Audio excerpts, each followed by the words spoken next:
السلام عليكم ورحمة الله وبركاته. بسم الله الرحمن الرحيم. الحمد لله رب العالمين، والصلاة والسلام على أشرف الأنبياء وسيد المرسلين نبينا محمد وآله وصحبه ومن سار على نهجه إلى يوم الدين. أما بعد. அன்புக்குரிய இஸ்லாமிய சகோதரர்களே சகோதரிகளே, அல்லாஹுடைய மிகப்பெரிய அருளினால் நாங்கள் இன்றைய தினம் மிக முக்கியமான ஒரு தலைப்பினூடாக உங்களை சந்திக்கின்றோம். அன்புக்குரிய சகோதர சகோதரிகளே, இன்றைய நம்முடைய தலைப்பை பொறுத்தவரையிலே நெருக்கடியான இந்த சூழ்நிலையில் நாம் நம்முடைய குடும்ப உறவுகளை பேணிக்கொள்வதற்கான வழிகாட்டல்கள், ஆலோசனைகள் என்பதுதான் இன்றைய தலைப்பு. உண்மையிலேயே குடும்ப உறவை பேணுதல் என்பது அது எல்லா கட்டத்திலுமே நாம் குடும்ப உறவை பேண வேண்டும். குடும்ப உறவை பேணுவது என்பது வாஜிப், கட்டாய கடமை. நாம் எப்படி 5 நேர தொழுகை தொழுகிறோமோ, ஜகாத் கொடுக்கிறோமோ, நோன்பு பிடிக்கிறோமோ, ஹஜ் செய்யறோமோ, இப்படி வாஜிப் ஃபர்து நாங்கள் புரிந்து வைத்திருக்கின்றோமோ, இப்படி நிறைய ஃபர்தான வாஜிபான நிறைய காரியங்கள், நிறைய விஷயங்கள் இன்னும் இஸ்லாத்திலே நாம் தெரிந்து கொள்ள வேண்டிய விடயங்கள் இருக்கின்றன. எனவே குடும்ப உறவை பேணுதல் என்பது, குடும்ப உறவை பேணி நடப்பது என்பது, இது இஸ்லாமிய மார்க்கத்திலே இது ஒரு கட்டாய கடமை, வாஜிபான ஒரு அம்சம். எனவே இது எல்லா சூழ்நிலைகளிலும் எல்லா காலங்களிலும் நாம் இந்த குடும்ப உறவை பேண வேண்டும். குடும்ப உறவை பேணுவதன் மூலமாகத்தான் ஒரு மனிதன் இஸ்லாத்தினுடைய பரிபூர்ணத்தன்மையை அவனால் தக்க வைத்துக் கொள்ள முடியும். ஒருவர் தொழுகிறார், நோன்பு பிடிக்கிறார், குடும்ப உறவை துண்டித்து வாழ்கிறார் என்று சொன்னால் ரசூலுல்லாஹி ஸல்லல்லாஹு அலைஹி வஸல்லம் அவர்கள் ஒரே வார்த்தையிலே சொன்னார்கள், லா யதுகுலுல் ஜன்னah, லா யதுகுலுல் ஜன்னத காத்தியா. உறவை துண்டித்து வாழக்கூடிய ஒரு மனிதன் சுவனம் நுழைய மாட்டான் என்பதாக ரசூலுல்லாஹி ஸல்லல்லாஹு அலைஹி வஸல்லம் அவர்கள் சொன்னார்கள். அப்ப எனவே குடும்ப உறவை ஒரு மனிதன் துண்டிக்கின்ற பட்சத்திலே அவனுக்கு சொர்க்கத்திற்கு செல்வதற்கான வாய்ப்பு, சந்தர்ப்பம் இல்லாமல் போய்விடுகிறது. நாம் ஒரு அடிப்படை இந்த இடத்திலே நாம் புரிந்து கொள்ள வேண்டும். இந்த நெருக்கடியான சூழ்நிலை, இப்ப இந்த 2 பகுதிகளை நாம் புரிந்து கொள்ளணும். ஒன்று நெருக்கடியான சூழ்நிலை, இரண்டாவது குடும்ப உறவை பேணுவதற்கான வழிகாட்டல், குடும்ப உறவை பேணிக் கொள்வதற்கான வழிகாட்டல்கள். இந்த 2 பாட்டை நாம் புரிந்து கொள்ள வேண்டும்.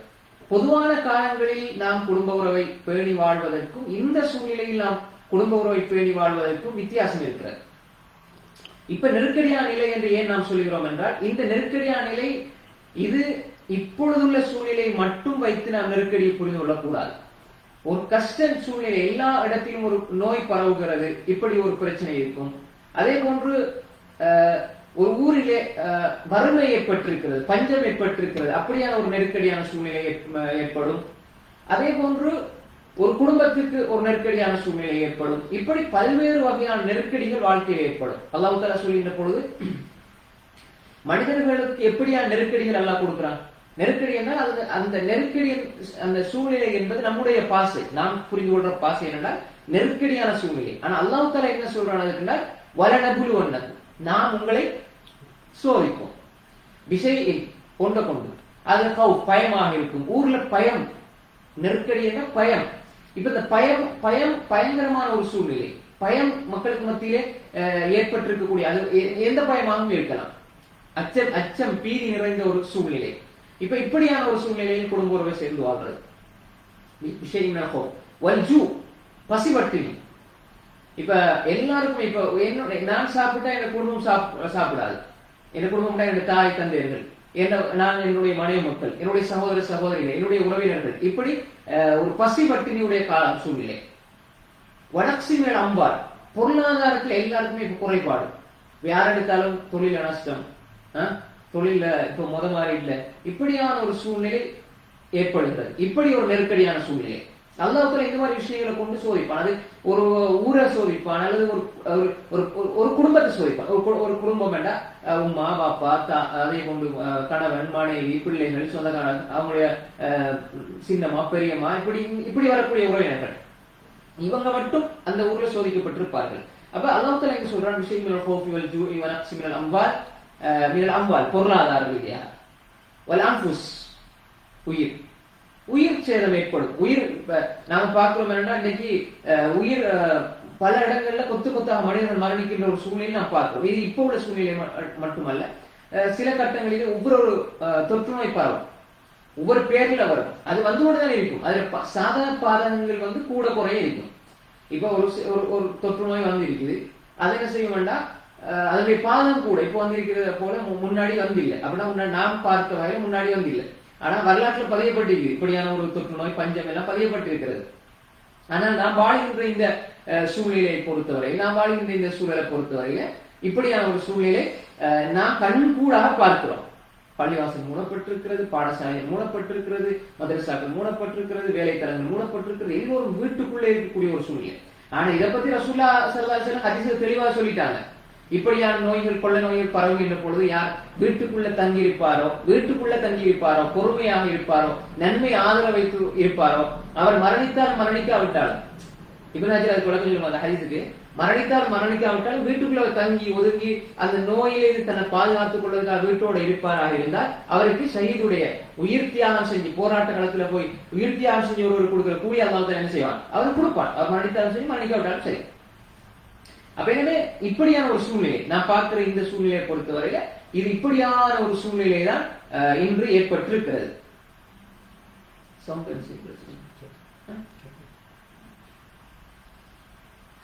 அப்ப இப்படியான ஒரு சூழ்நிலை ஏற்பட்டிருக்கிறது. உயிர் நாம் அன்புசால் சோதிக்கப்பட்டிருக்கோம். உயிரால் நாம் இன்று உயிர் இல்லாம பல உயிர்கள் எடுக்கப்பட்டிருக்கு. பல உயிர்கள் உயிருக்கு பயந்து மனிதன் ஏன்னா உயிர் கண்டிப்பா பயப்படும். சொல்லியிருக்கிறார்கள், ஒரு குஷ்டரோகியை கண்டால் நீ சிங்கத்தில இருந்து விரண்டோடுறத போல நீ என்ன செய், விரண்டோட என்று ரசூலுல்லாஹி சொல்லியிருக்கிறாங்க. அப்ப ரசூலுல்லாஹி அலைஹி வஸல்லம் இதை தெளிவாக எங்களுக்கு உயிரை பாதுகாத்துக் கொள்வதற்கு இப்படி ஹதீஸ ரசூலுல்லாஹி அலைஹி வஸல்லம் சொல்லி இருக்கிறார்கள். அப்ப எனவே நாம் இந்த இடத்துல என்ன புரிஞ்சுக்கணும் என்று சொன்னால், இப்படியான சூழ்நிலை உயிர் நான் பார்க்கிறோம் முடியும் எல்லா சந்தர்ப்ப சூழ்நிலை எல்லா இப்படியான ஒரு நெருக்கடி பல வகையில மனிதர்கள் சோதிக்கப்பட்டிருக்கிறார்கள்.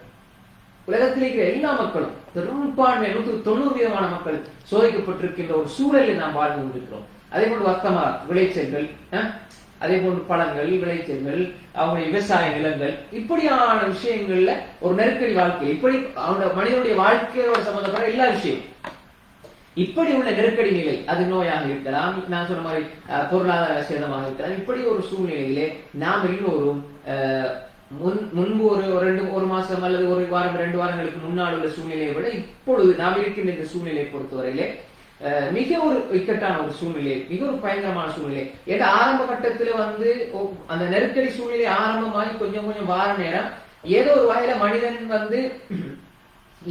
வகையில மனிதன் அவனோட சேமிச்சு வச்சிருக்கக்கூடியது, அவன்கிட்ட இருக்கக்கூடியதை செலவு பண்ணுவான்.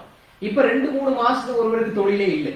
குறிப்பாக இப்ப ஐக்கிய அரபு அமீரமாக இருக்கலாம், அல்லது வெளிநாடுகளை கல்ஃப் மத்திய கிழக்குல வேலை செய்யக்கூடியவர்களாக இருக்கலாம், அல்லது வெளியிடங்கள்ல போய் குடும்பத்தை பிரிஞ்சு வேலை செய்யக்கூடியவர்களாக இருக்கலாம். இப்படி இருக்கக்கூடியவர்களுடைய அந்த சூழ்நிலை சில பொழுது அவங்களுக்கு வேலை இல்லாமல் இருக்கு. நிறைய பேருக்கு வேலை இல்லை, நிறைய பேருக்கு வந்தவங்க திரும்பி போக முடியாத ஒரு சூழ்நிலை. பிள்ளைய பார்க்க வந்திருப்பாங்க, குடும்பத்தை பார்க்க வந்திருப்பாங்க, திரும்பி போறதுக்கு கஷ்டமா ஒரு சூழ்நிலை அவங்களுக்கு ஏற்பட்டிருக்கிறது. அதே போன்று இன்னும் நிறைய காரணிகள், அதை நம்ம சொல்லிக்கிட்டே போறோம். இப்ப நம்முடைய தலைப்புக்குள்ளே வரணும், அதனால இதுக்கு முன்னுக்குரிய விஷயத்தை சொல்லி போட்டு நான் உங்களுக்கு வரேன். அப்ப இப்படியான ஒரு சூழ்நிலை ஏற்பட்டிருக்கிறது. அப்ப அவங்களுக்கு பொருளாதார ரீதியாக ஒரு வேலை, ஒருவருக்கு 1 மாசம் 2 மாசம் வேலை இல்லைண்டா பிரச்சனை இல்லை, 3 மாசம் 4 மாசம் இல்லைண்டா அவரை சாப்பிடுறது எப்படி? நிறைய பேர் ஸ்ட்ரெஸ், அப்படியே மன அழுத்தத்துக்கு உள்ளாகி தற்கொலைக்கு போற அளவுக்கு அவங்களுடைய மனசு பாதிக்கப்பட்டிருக்கிறது. மானசீக ரீதியாக ரொம்பவே பாதிக்கப்பட்டிருக்கிறார்கள் பல மனிதர்கள் நாங்க பார்க்கிறோம். அன்புக்குரிய சகோதரிகளே, நாம் இந்த இடத்துல தெளிவாக ஒரு விஷயத்தை புரிந்து கொள்ள வேண்டும். இப்படியான ஒரு சூழ்நிலையிலே தான் நாம் வாழ்ந்து கொண்டிருக்கிறோம். அப்ப 4 மாசம் இல்ல, அது மாதிரி இப்படி அவங்க சாப்பிடுறதுக்கு உணவு இல்லை, இப்படி பல்வேறு வகையான சூழ்நிலை. சில பொழுது நாம் குடும்பத்தோட இருப்போம், பக்கத்துல உறவினர்கள் இருப்பாங்க, அதே நேரம் நம்மளோட தெரிஞ்சவங்க இருப்பாங்க, வசதி உள்ளவங்க இருப்பாங்க, ஏதோ ஒரு வகையில உதவி செஞ்சு கொண்டு இருப்பாங்க, ஏதோ ஒரு வகையில அவங்களுக்கு உணவோ அல்லது எல்லா விஷயமும் அவங்களுக்கு கிடைச்சிட்டு இருக்கும். ஆனால் இது கொஞ்சம் பிரிஞ்சு குடும்பத்தை பிரிஞ்சு வாழ்றவங்க, அதே நேரம் வெளி இடங்கள்ல இருக்கக்கூடியவங்களுக்கு இது ரொம்ப பாதிப்பாக இருக்கு. எனவே இந்த 2 விஷயத்தையும் வச்சுதான் நாம் என்ன செய்யணும், இந்த நெருக்கடியான சூழ்நிலையில் குடும்ப உறவை நாம் எப்படி பேணிக் கொள்வது, அவர்களுடைய அந்த குடும்ப உறவை நாம் எப்படி ஒழுங்கான முறையிலே குர்ஆன் சொன்ன அடிப்படையிலே ஹதீஸ் சொன்ன அடிப்படையிலே நாம் எப்படி பேணிக் கொள்வது என்பதைத்தான் நாம் இந்த அமர்வினூடாக பார்க்க இருக்கின்றோம். அன்புக்குரிய சகோதரர்களே சகோதரிகளே,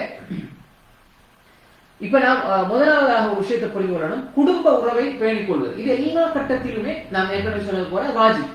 எல்லா கட்டத்திலுமே வாஜிப் குடும்ப உறவை பேணி நடக்கிறது. அதுக்குரிய ஹதீஸ் குர்ஆன் வசனங்கள் எடுத்து அது ஒரு பெரிய பட்டியல். அது தனியாக தான் நம்ம தலைப்பா பேசணும். இப்ப அதெல்லாம் நோக்கம் நோக்கி குடும்ப உறவை சேர்ந்து கொள்வதற்கான குர்ஆனிய வசனங்கள் ஹதீஸ்கள் நம்ம எல்லாம் அன்றாடம் கேள்விப்படுறதான். குடும்ப உறவை எப்படி ஒரு குறிப்பா ஒரு ஹதீஸை சொல்ல புகாரில் வரக்கூடிய ஒரு ஹதீஸ் ரசூல் ஸல்லல்லாஹு அலைஹி வஸல்லம் ரஹம் குடும்ப உறவு என்பது முஅல்லகத்துன் பில் அர்ஷ், அரசுல தொங்க விடப்பட்டிருக்கிறது. குடும்ப உறவுக்கு அல்லாஹ் எப்படி கண்ணியத்தை கொடுத்திருக்கிறாங்க, அரசுல அது தொங்க விடப்பட்டிருக்கிறது. அது சொல்லிக் கொண்டிருக்கிறது, யா அல்லாஹும்ம யா அல்லாஹ், யார் என்னை சேர்ந்து வாழ்கிறானோ, யார் என்னை சேர்ந்து வாழ்கிறானோ நீ அவனை சேர்ந்து வாழ், யார் என்னை துண்டிக்கிறானோ நீ அவனை துண்டித்து விடு என்று குடும்ப உறவு கேட்டுக்கிட்டீங்க அல்லாஹ்விடத்துல. அப்ப குடும்ப உறவை பொறுத்தவரையில் இது அல்லாஹ்விடத்துல கேட்டுக்கொண்டிருக்கிறது. யா அல்லாஹ், என்ன சேர்ந்து வாழ்பவனை நீ சேர்ந்து வாழ், என்னை துண்டிப்பவனை நீ துண்டித்து விடு. அப்ப ஒரு மனிதன் குடும்ப உறவை சேர்ந்து வாழ்ந்தால் அல்லாஹ் அவனோடு சேர்ந்து இருக்கிறான், அல்லாஹ் அவனுக்கு உதவி செய்வான், அல்லாஹ் அவனுக்கு உதவி செய்வான். ஒரு மனிதன் குடும்ப உறவை பிரிந்து வாழ்வானாக இருந்தால், குடும்ப உறவை துண்டித்து விடுவானாக இருந்தால் அவனை அல்லாஹ் தஆலா துண்டித்து விடுவான், அல்லாஹ்வுடைய உதவி இல்லாமல் போய்விடும். அப்ப நாம் இந்த இடத்துல சரியாக புரிந்து கொள்ள வேண்டிய விஷயம் என்றால், குடும்ப உறவு என்பது அந்த அளவுக்கு இஸ்லாத்திலே முக்கியத்துவப்படுத்தப்பட்டிருக்கிறது. இது உணர்வுகள், எங்களுடைய உணர்வுகள், எங்களுடைய எண்ணங்கள், நாம் குடும்பமாக பிறந்து விட்டோம் என்ற அந்த எண்ணங்கள், உணர்ச்சிகள், உணர்வுகளுக்கு அப்பால் இது ஒரு இஸ்லாமிய கடமை. குடும்ப உறவை சேர்ந்து வாழ்வது என்று இஸ்லாமிய கடமை என்பதை இஸ்லாமியர்களுக்கு தெளிவாக சொல்கிறது. நான் என்னுடைய தாயின் வயிற்றிலே பிறந்தேன் என்பதற்காக வேண்டி அந்த பாசத்தினால் நான் அன்பு கொள்வது அல்ல இஸ்லாம். அல்லாஹ் எனக்கு சொல்லி இருக்கிறான், தாயை நீ நேசிக்க வேண்டும், தாய்க்கு செய்ய வேண்டிய கடமையை செய்ய வேண்டும். நான் ஏன் தாயை நேசிக்கிறேன், அல்லாஹ் சொல்லி இருக்கிறான். ஏன் என்னுடைய தந்தையை நான் மதிக்க வேண்டும், தந்தையோடு சேர்ந்து வாழ வேண்டும், அல்லாஹ் சொல்லி இருக்கிறான். நான் என்னுடைய சாட்சி பெரியம்மா, சின்னம்மா பெரியம்மா, இவங்களுடைய சேர்ந்து வாழணும், அல்லாஹ் சொல்லி இருக்கிறான். நான் என்னுடைய சகோதர சகோதரிகளோட சேர்ந்து வாழ என்னோட கூட பிறந்துட்டாங்க என்பதற்காகவா? இல்ல, அல்லாஹ் சொல்லி இருக்கிறான். இந்த நேசம் பாசம் என்பது அல்லாஹ் எங்களுக்கு வலியுறுத்தியது. அப்படிதானே? அல்லாஹ் தஆலா எங்களுக்கு வலியுறுத்தி, வஅப்துல்லாஹ் வலா துஷ்ரிகு பிஹி ஷைஆ, நீங்க அல்லாஹ் வணங்குங்க, அல்லாஹ்க்கு எதையும் இணை வச்சிராதீங்க. வபில் வாலிதைனி இஹ்சானா, தாய் தந்தையருக்கு உபகாரம் செய்யுங்க. அல்லாஹ் அவருடைய தௌஹீதுக்கு அடுத்ததாக சொல்றாங்க. எப்படி அல்லாஹ்வுக்கு செய்ய வேண்டிய கடமைகளில தௌஹீத் முதன்மையானதோ, அது இல்லாம வேற எந்த அமலும் ஏற்றுக்கொள்ளப்படாதோ, அது போன்று அடியார்களுக்கு செய்ய வேண்டியதுல தாய் தந்தையர்களுக்கு செய்ய வேண்டிய உபகாரத்தை அல்லாஹ் முதலிடத்தில் வைக்கிறான். வபில் வாலிதைனி இஹ்சானா. அதுக்கப்புறம் அல்லாஹ் குடும்ப உறவுகளை சொல்றான். உங்களோட குடும்ப உறவுகள், நெருக்கமான உறவினர்கள், நெருக்கமான சொந்த பந்தங்கள், இவங்களை எல்லாம் நீங்க பேணிக் கொள்ளுங்க. யஸ்அலூனக மாதா யுன்ஃபிகூன், எதை நாங்க செலவழிக்க வேண்டும் என்று கேட்கின்ற பொழுது அல்லாஹ் தஆலா அதற்கு வழிகாட்டுறான். நீங்க உங்களோட நெருக்கமானவர்களுக்கு, நீங்க உறவினர்களுக்கு, இனபந்துக்களுக்கு, இரத்த உறவுகளுக்கு நீங்க செலவழிக்க அல்லாஹ் தஆலா சொல்றான். அப்பவே குடும்ப உறவை நாம் சேர வேண்டும் என்பதற்கான குர்ஆனிய வசனங்கள் நிறைய இருக்கிறது, ஹதீஸ் நிறைய இருக்கிறது. எங்களுக்கு நாம் எடுத்து தேடி பார்த்தால் அல்லாஹ் தஆலா எவ்வளவு ஆழமாக, அகலமாக, விரிவாக விளக்கி இருக்கிறான் என்பதற்கு நாம் ஒரு சில வசனங்களை நாம் பார்த்தாலே போதும். குடும்ப உறவை துண்டிக்கின்ற ஒரு மனிதனுக்கு அல்லாஹ் தஆலா அவனுடைய ரஹ்மத்தை என்ன செய்யறான், துண்டித்து விடுகிறான். எனவே ஒரு மனிதன் குடும்ப உறவை சேர்ந்து வாழும். ஒரு மனிதனுடைய வாழ்க்கையில பரக்கத்து உண்டாகணும் என்றா ரசூல் ஸல்லல்லாஹு அலைஹி வஸல்லம் சொன்னாங்க, ஒரு மனிதனுடைய வாழ்க்கையில பரக்கத்து உண்டாகணும், அவனுடைய ஆயுள் நீடிக்கணும் என்று சொன்னா அவன் என்ன செய்யணும்? மன் அஹப்ப அய்யுபஸத லஹு ஃபீ ரிஸ்கிஹி வ யும்ஸஅல ஃபீ அஸரிஹி ஃபல்யஸில் ரஹிமஹு. ரெண்டு காரணம் சொன்னாங்க. குடும்ப உறவை சேர்ந்து வாழ்றதுனால ரெண்டு விஷயம் சொன்னாங்க ரசூல் ஸல்லல்லாஹு அலைஹி வஸல்லம், ரெண்டு சிறப்பை சொன்னாங்க. ஒன்று, மன் அஹப்ப, யார் விரும்புகிறாரோ, அய்யுபஸத லஹு ஃபீ ரிஸ்கி, அவருடைய வாழ்வாதாரத்துல ரிஸ்க்ல பரக்கத்து உண்டாகணும், ரிஸ்க்ல பரக்கத்து உண்டாகணும் என்று யார் விரும்புகிறாரோ, என்னுடைய சம்பாத்தியத்தில, என்னுடைய பொருளாதாரத்துல பரக்கத்து உண்டாகணும் யார் ஆசைப்படுகிறாரோ, யார் நினைக்கிறாரோ, அவர் என்ன செய்ய வேண்டும்? குடும்ப உறவை சேர்ந்து வாழணும். அதே போன்று யார் ஒரு மனிதன் தன்னுடைய ஆயுள் நீடிக்க வேண்டும் என்று ஆசை வைக்கிறாரோ, என்னுடைய ஆயுள் நீடிக்க வேண்டும் என்று யார் ஆசை வைக்கிறாரோ அவர் குடும்ப உறவை சேர்ந்து வாழணும். இந்த ரெண்டுக்கும் ரசூல் ஸல்லல்லாஹு அலைஹி வஸல்லம் சொன்ன ஒரே தீர்வு என்ன? ஒரு மனிதன் உலகத்துல நான் அதிகமா வாழணும், நல்லா வாழணும்ங்கிறத ஆசைப்படுவான். நல்லா வாழணும், செல்வத்தோட வாழணும், நல்லா வாழணும், ரிஸ்க் எல்லாம் பரக்கத்தா கிடைக்கணும், இதான் ஆசை. இந்த ரெண்டு தேவைண்டா, குடும்ப உறவு சேர்ந்துக்குங்க. அப்ப ஆயுள் அல்லாஹ் எழுதுனதானே இருக்கும். அல்லாஹ் எழுதியிருக்காங்க தானே, ஒருத்தருக்கு அஜல் வந்தா மூத்தா போயிடுவான்னு எழுதியிருக்காங்க. அப்ப எப்படி இதுல ஆயுள் கூடும்னு சொல்றீங்க, எப்படி ஹதீஸ் இது புரிஞ்சு கொண்டது அப்படின்னு ஒரு கேள்வி வரும். இதுக்கு ரெண்டு கருத்து சொல்றாங்க இமாம். ஒன்று, அவருடைய அந்த வாழ்க்கையில அல்லாஹ் தஆலா பரக்கத்தை கொடுப்பான். அவர் 60 வருஷம் வாழ்ந்தா அவர் தனக்காக வாழ்ந்த ஒரு வாழ்க்கையை பார்க்கிற பொழுது மிச்சம் வேகமா போன மாதிரி இருக்கு. தனது சமூகத்துக்காக வாழ்ந்திருக்கிறார். குடும்பத்தோட சேர்ந்து வாழும் பொழுது ஒரு ஆளுக்கு கிடைச்ச அந்த அந்த அவர் 60 வருஷம் அவர் கிடைச்சதை விட அவருக்கு 60 வருஷம் தான் வாழ்ந்திருப்பார். அந்த கிடைச்ச சந்தோஷமும் இன்பமும் ஒரு 70-80 வருஷம் வாழ்ந்த மாதிரி கிடைக்கும். அந்த மாதிரி பரக்கத்தை அல்லாஹ் உண்டாக்கும். அதனால முன்னே இமாம்களோட இதை பாக்குறாங்க, முன்னே இமாம்களோட வாழ்க்கையை பார்க்கிறோம். அவங்க 30, 40, 50 வருஷம் தான் வாழ்ந்திருக்கிறாங்க. ஆனா அவங்க எத்தனை புத்தகம், நூற்றுக்கணக்கான புத்தகங்கள் எழுதியிருக்கிறார்கள். அவங்களோட வாழ்க்கையில கணக்கு பண்ணி பார்த்தா ஒரு நாள்ல நாம் வாசிக்க கூட முடியாது. இமாம் நவவி எடுத்துக்கொண்டாலும் அவங்களோட வாழ்க்கையில அவங்க எழுதின புத்தகங்களை இப்ப நான் வாசி முடிக்கிறதுக்கு எங்களுக்கு வாழ்க்கை முழுக்க போதாது. இப்னு தய்மிய்யா ரஹ்மத்துல்லாஹி புத்தகங்கள் எடுத்தா வாழ்க்கை முழுக்க எங்களுக்கு வாசி முடிக்கிறார். இமாம் தபரி, இமாம் சியூத்தி, இமாம் இப்னு ஹஸம் ரஹ்மத்துல்லாஹி அலைஹி அது ஒரு தனிப்பதை வெளியே. சரி, அப்படியே அல்லாஹ் அப்படியே அவங்களுக்கு வாழ்க்கையில பரக்கத்தை கொடுத்தான். அப்ப வாழ்க்கையில எங்களுக்கு பரக்கத்து உண்டாகும்.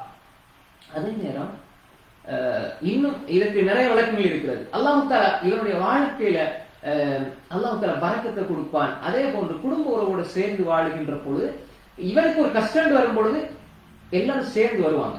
சேர்ந்து வருகின்ற பொழுது இவருடைய கஷ்டம் லேசா அது நீங்கக்கூடிய ஒரு வாய்ப்பு இருக்கிறது. தனியே இருக்கிறார், ஒரு நோய் வருதுன்னா யாரும் பார்த்துக்க மாட்டாங்க. இவருக்கு காய்ச்சல் வருதா, சளி வருதா, இருமல் வருதா, எல்லாத்துமே இவர் தான் பார்க்கணும். எல்லாமே இவர் தான் பார்க்கணும்.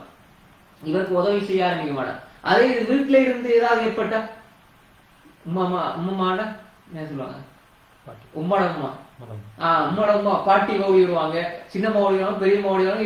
இவருக்கு தலைவர்த்து தான் வந்து 1000 பேர் மருந்து கொண்டு வருவாங்க. ஆனா இவர் தனியே இருந்தா ஒரு ஓரத்துல இருப்பாரு. ஒரு போன குட்டிங்க நான் இருக்காரு. நான் இங்க சொன்ன கோவிச்சுவாங்க. அப்போ அவரோட பாடு அப்படின்னா யாருமே பார்க்க மாட்டாங்க. ஒரு காய்ச்சலா, சளியா, இருமலா ஒன்றுமே இருக்காது. அப்ப இவர் என்ன செய்வாருன்னா தன்னைத்தான் மனசளவுல பாதிக்கப்பட்டுவாரு. எந்த ஒரு கஷ்டத்துக்கும் உதவி செய்யறதுக்கு யாருமே வர மாட்டாங்க, யாருமே வர மாட்டாங்க. அப்ப இந்த ஒரு சூழ்நிலையை நாம் புரிந்து கொள்ள வேண்டும். எந்த ஒரு கஷ்டம் வருகின்ற பொழுது, ஒரு சிரமம் வருகின்ற பொழுது, அல்லது நெருக்கமான நண்பர்கள் கூட என்ன செய்வாங்க, அந்த இரத்த உறவு எப்பயுமே என்ன செய்யும், ஒரு கட்டத்துல வேலை செய்யும். இரத்த உறவு அல்லாஹ் ஒரு இரத்த உறவுன்னு சொல்ற காரணம் என்னடா, அந்த இரத்த உறவு என்பதற்கு அல்லாஹ் ஒரு இயல்பா ஒரு சக்தி வச்சிருக்கிறான். சில பொழுது மனிதர்கள் என்ற அடிப்படையில் முன்ன பின்ன ஆகலாம், ஆனால் அதற்கு ஒரு சக்தி இருக்கிறது. அல்லாஹ் அது கொடுத்திருக்கிறான். இயல்பாகவே நாங்க வாழ்க்கையில அதை அனுபவித்துக் கொண்டு பார்த்து கொண்டு இப்ப நாம் ஒரு அடிப்படையான ஒரு விஷயத்தை புரிஞ்சுக்கணும். இப்போ நாம் இந்த குடும்ப உறவை எடுக்கின்ற பொழுது முதலாவது ஒரு அம்சத்தை நாம் புரிஞ்சுக்கணும் வேண்டாம். முதலாவதாக இதை பிராக்டிக்கலாக நாம் பார்க்கின்ற பொழுது முதலாவது ஒரு அம்சம் என்னன்னா, இப்ப 2 பகுதியை நம்ம பிரிக்கலாம். முதலாவது அம்சத்தை 2ஆ பிரிக்கலாம். ஒன்று குடும்ப உறவு. அது இப்ப உதாரணமாக நாம இருக்கிற ஊர்ல ஒரு ஊர் எடுத்துக்கொள்ளுங்களேன். உதாரணமாக ஒரு ஊரை எடுத்துக்கொண்டால் கீழக்கரன்னு எடுத்துக்கொள்வோம். என்ன கீழக்கரன்னு சொன்னா ஒரு தெருவு எடுத்துக்கொள்ளும். உதாரணம் நான் சொல்றேன், ஒரு தெருவு எடுத்துக்கிட்டா அதுல அப்படியே ஃபுல்லா இவன் குடும்பம் தான். அப்ப இந்த கட்டத்துல குடும்ப உறவு சேர்ந்து வாழ்றதுங்கிற ஒரு கன்செப்ட் இருக்கு. 2வது வெளிநாட்டுல அல்லது வெளியூர்ல இருக்கும்போது அவங்க மட்டும் தான் இருப்பாங்க. அவங்களோட சூழல் ஜார் ஜார் இஸ்லாத்துல ஜார் அண்டை வீட்டுக்காரர் அவரையுடைய நெருக்கமாக இருக்கணும். அதனால ரசூல் சொன்னாங்க, அவுசானி ஜிப்ரீல் இன்னைக்கு வசிய செஞ்சார் பில்ஜார், அண்டை வீட்டாரை நீங்க சேர்ந்து வாழுங்க. கத்தா பலன் செய்வர்களுக்கு அவரு வராசத்துக்கு சொந்தக்காரர் ஆக்கிவாரு. வராசத்து குறிப்பிட்டவங்களுக்கு மட்டும் தான் போகும். அதாவது இல்முல் மீராஸ் என்ற ஒரு பகுதி இருக்குது. அனந்தர சொத்து பங்கீடுங்கிறது எல்லா சொந்தக்காரர்களும் போவாது. அது ஒரு வரையறுக்கப்பட்டது. அல்லாஹ் துல்லியமாக சொல்லிட்டு அதுல ஹதீஸ் எல்லாம் பெருசா இல்ல, சஹீஹ் வைக்குன்னு பாக்குது. ஏன்னா குர்ஆன் தெளிவா சொல்லிட்டு. அப்ப இப்படியான ஒரு சூழ்நிலையில நான் புரிஞ்சு கொள்ள வேண்டாம். இப்படி ஒரு ஜார்ந்த பகுதி இருக்கு அண்டை வீட்டுக்காரர். ஆனா அண்டை வீட்டுக்காரங்க நம்ம சேர்ந்து வாழணும், அவங்களும் சேர்ந்து வாழணும். இப்ப நம்ம எவ்வளவு சேர்ந்து வாழணும், நம்மளோட ஈமான் இருக்குது, இக்லாஸ் இருக்குது, தக்வா இருக்குது. நம்ம ஏதோ மார்க்கத்தின் அடிப்படையில் வாழ்றோம்னா நம்ம சேர்ந்து வாழ்வோம், சரிதானே? அப்ப என்ன இஸ்லாமியர்கள் சொல்லி இருக்குது. ஏன்னா ரசூல் ஸல்லல்லாஹு அலைஹி வஸல்லம் பயந்தாங்க, ஒரு அண்டை வீட்டுக்காரர் கூட அனந்தரத்துக்கு பங்குதாரர் ஆகிடுவாரோ அந்த அளவுக்கு வசதி செஞ்சாங்க ஜிப்ரீல் அலைஹிஸ்ஸலாம்.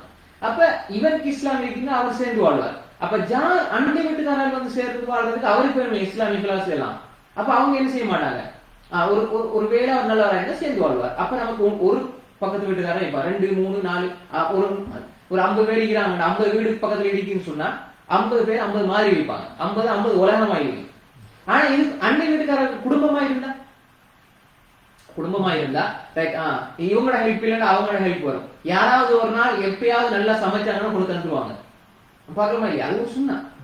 நல்லது சமைச்சா அடுத்த வீட்டுக்கு கொடுக்கறதுங்கிறது ஒரு சுண்ணா. அபூதர் ரலியல்லாஹு ரசூலுல்லாஹ் வந்து வசியத் செஞ்ச முஸ்லிம் ரிவாயத் நான் அடிக்கடி சொல்ற ஹதீஸ். யா பாதர் அபூதர் யா தபக்த மரகத்தன், நீங்க குழம்பு சமைத்தால், ஆணம் சமைத்தால், கறி சமைத்தால், பாக்திர் மாஹா வதஆஹ ஜீரானக், நீங்க அதை கொஞ்சம் கூடுதலா சமைங்க, உங்களோட பக்கத்து வீட்டுக்காரருக்கு ஒன்று கொடுங்க. நம்ம உங்களை பார்க்கிறோம், ஒரு கோப்பையில கரையை போட்டு என்ன செய்வாங்க, பீங்கான கரையை போட்டு கொண்டு கொடுப்பாங்க, நல்லதாக்கின கொண்டு கொடுப்பாங்க, பக்கத்துல வந்து கொடுப்பாங்க. அது கத்தம் ஓதி யாசினெல்லாம் ஓதி பங்கு வைக்கிறது அல்ல.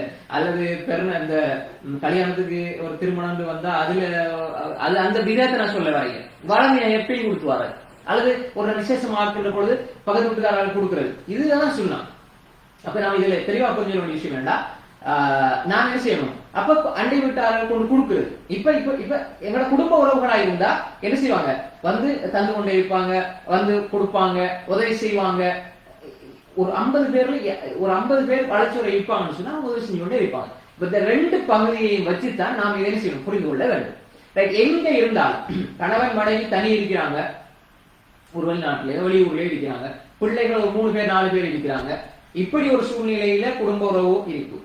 அல்லது ஊரோட இருக்கும் பொழுது பக்கத்துல இருக்கக்கூடியவங்க அப்படி இருக்கக்கூடிய ஒரு சூழ்நிலை இருக்கு. இப்ப இந்த 2 கட்டங்கள்லையும் குறிப்பாக இந்த நெருக்கடியான இந்த சூழ்நிலை, நான் இப்போ இருக்கிற இந்த நெருக்கடியான சூழ்நிலையில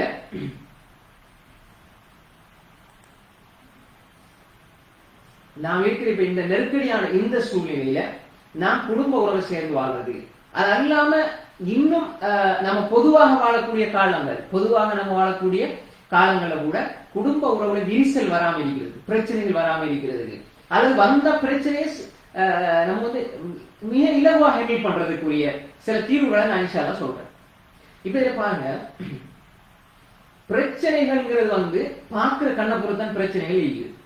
உதாரணமா நீங்க என்ன கேசுறீங்க, இப்ப வந்து அசர் பையனுக்கு ஏசுறாரு, ஏதாவது திட்டுறாரு, அசர் பையனுக்கு ஏதாவது திட்டுறாரு. இப்ப நான் வந்து அதுக்கு அதை எப்படி எடுத்துக்கொள்றேங்கிறத பொறுத்து அது பிரச்சனை விளங்க அவங்க சொல்றது. இப்ப ஏதாவது நீங்க என்ன பார்த்து மொத்த குறுக்கி பார்த்தாலே என்ன செய்வாங்க, 5 நாளையும் பேச மாட்டாங்க. சில ஆட்கள் வந்து மூளைக்கு தான் கேட்டா கூட அதை கணக்கெடுக்க மாட்டாங்க. சில நேரம் வந்து அப்படி செய்யறவங்களுக்கு மூளைக்கு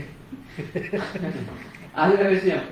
ஒரு மூளைக்கான கேட்டா சிலவங்களுக்கு வந்து லேசா இதை எடுத்து சொல்ல செய்ய மாட்டீங்களான்டா அவர் அந்த 3 நாளையும் பேச மாட்டார். அப்ப எடுத்துக்கொள்ற விதத்தை பொறுத்தா பிரச்சனை வரும்.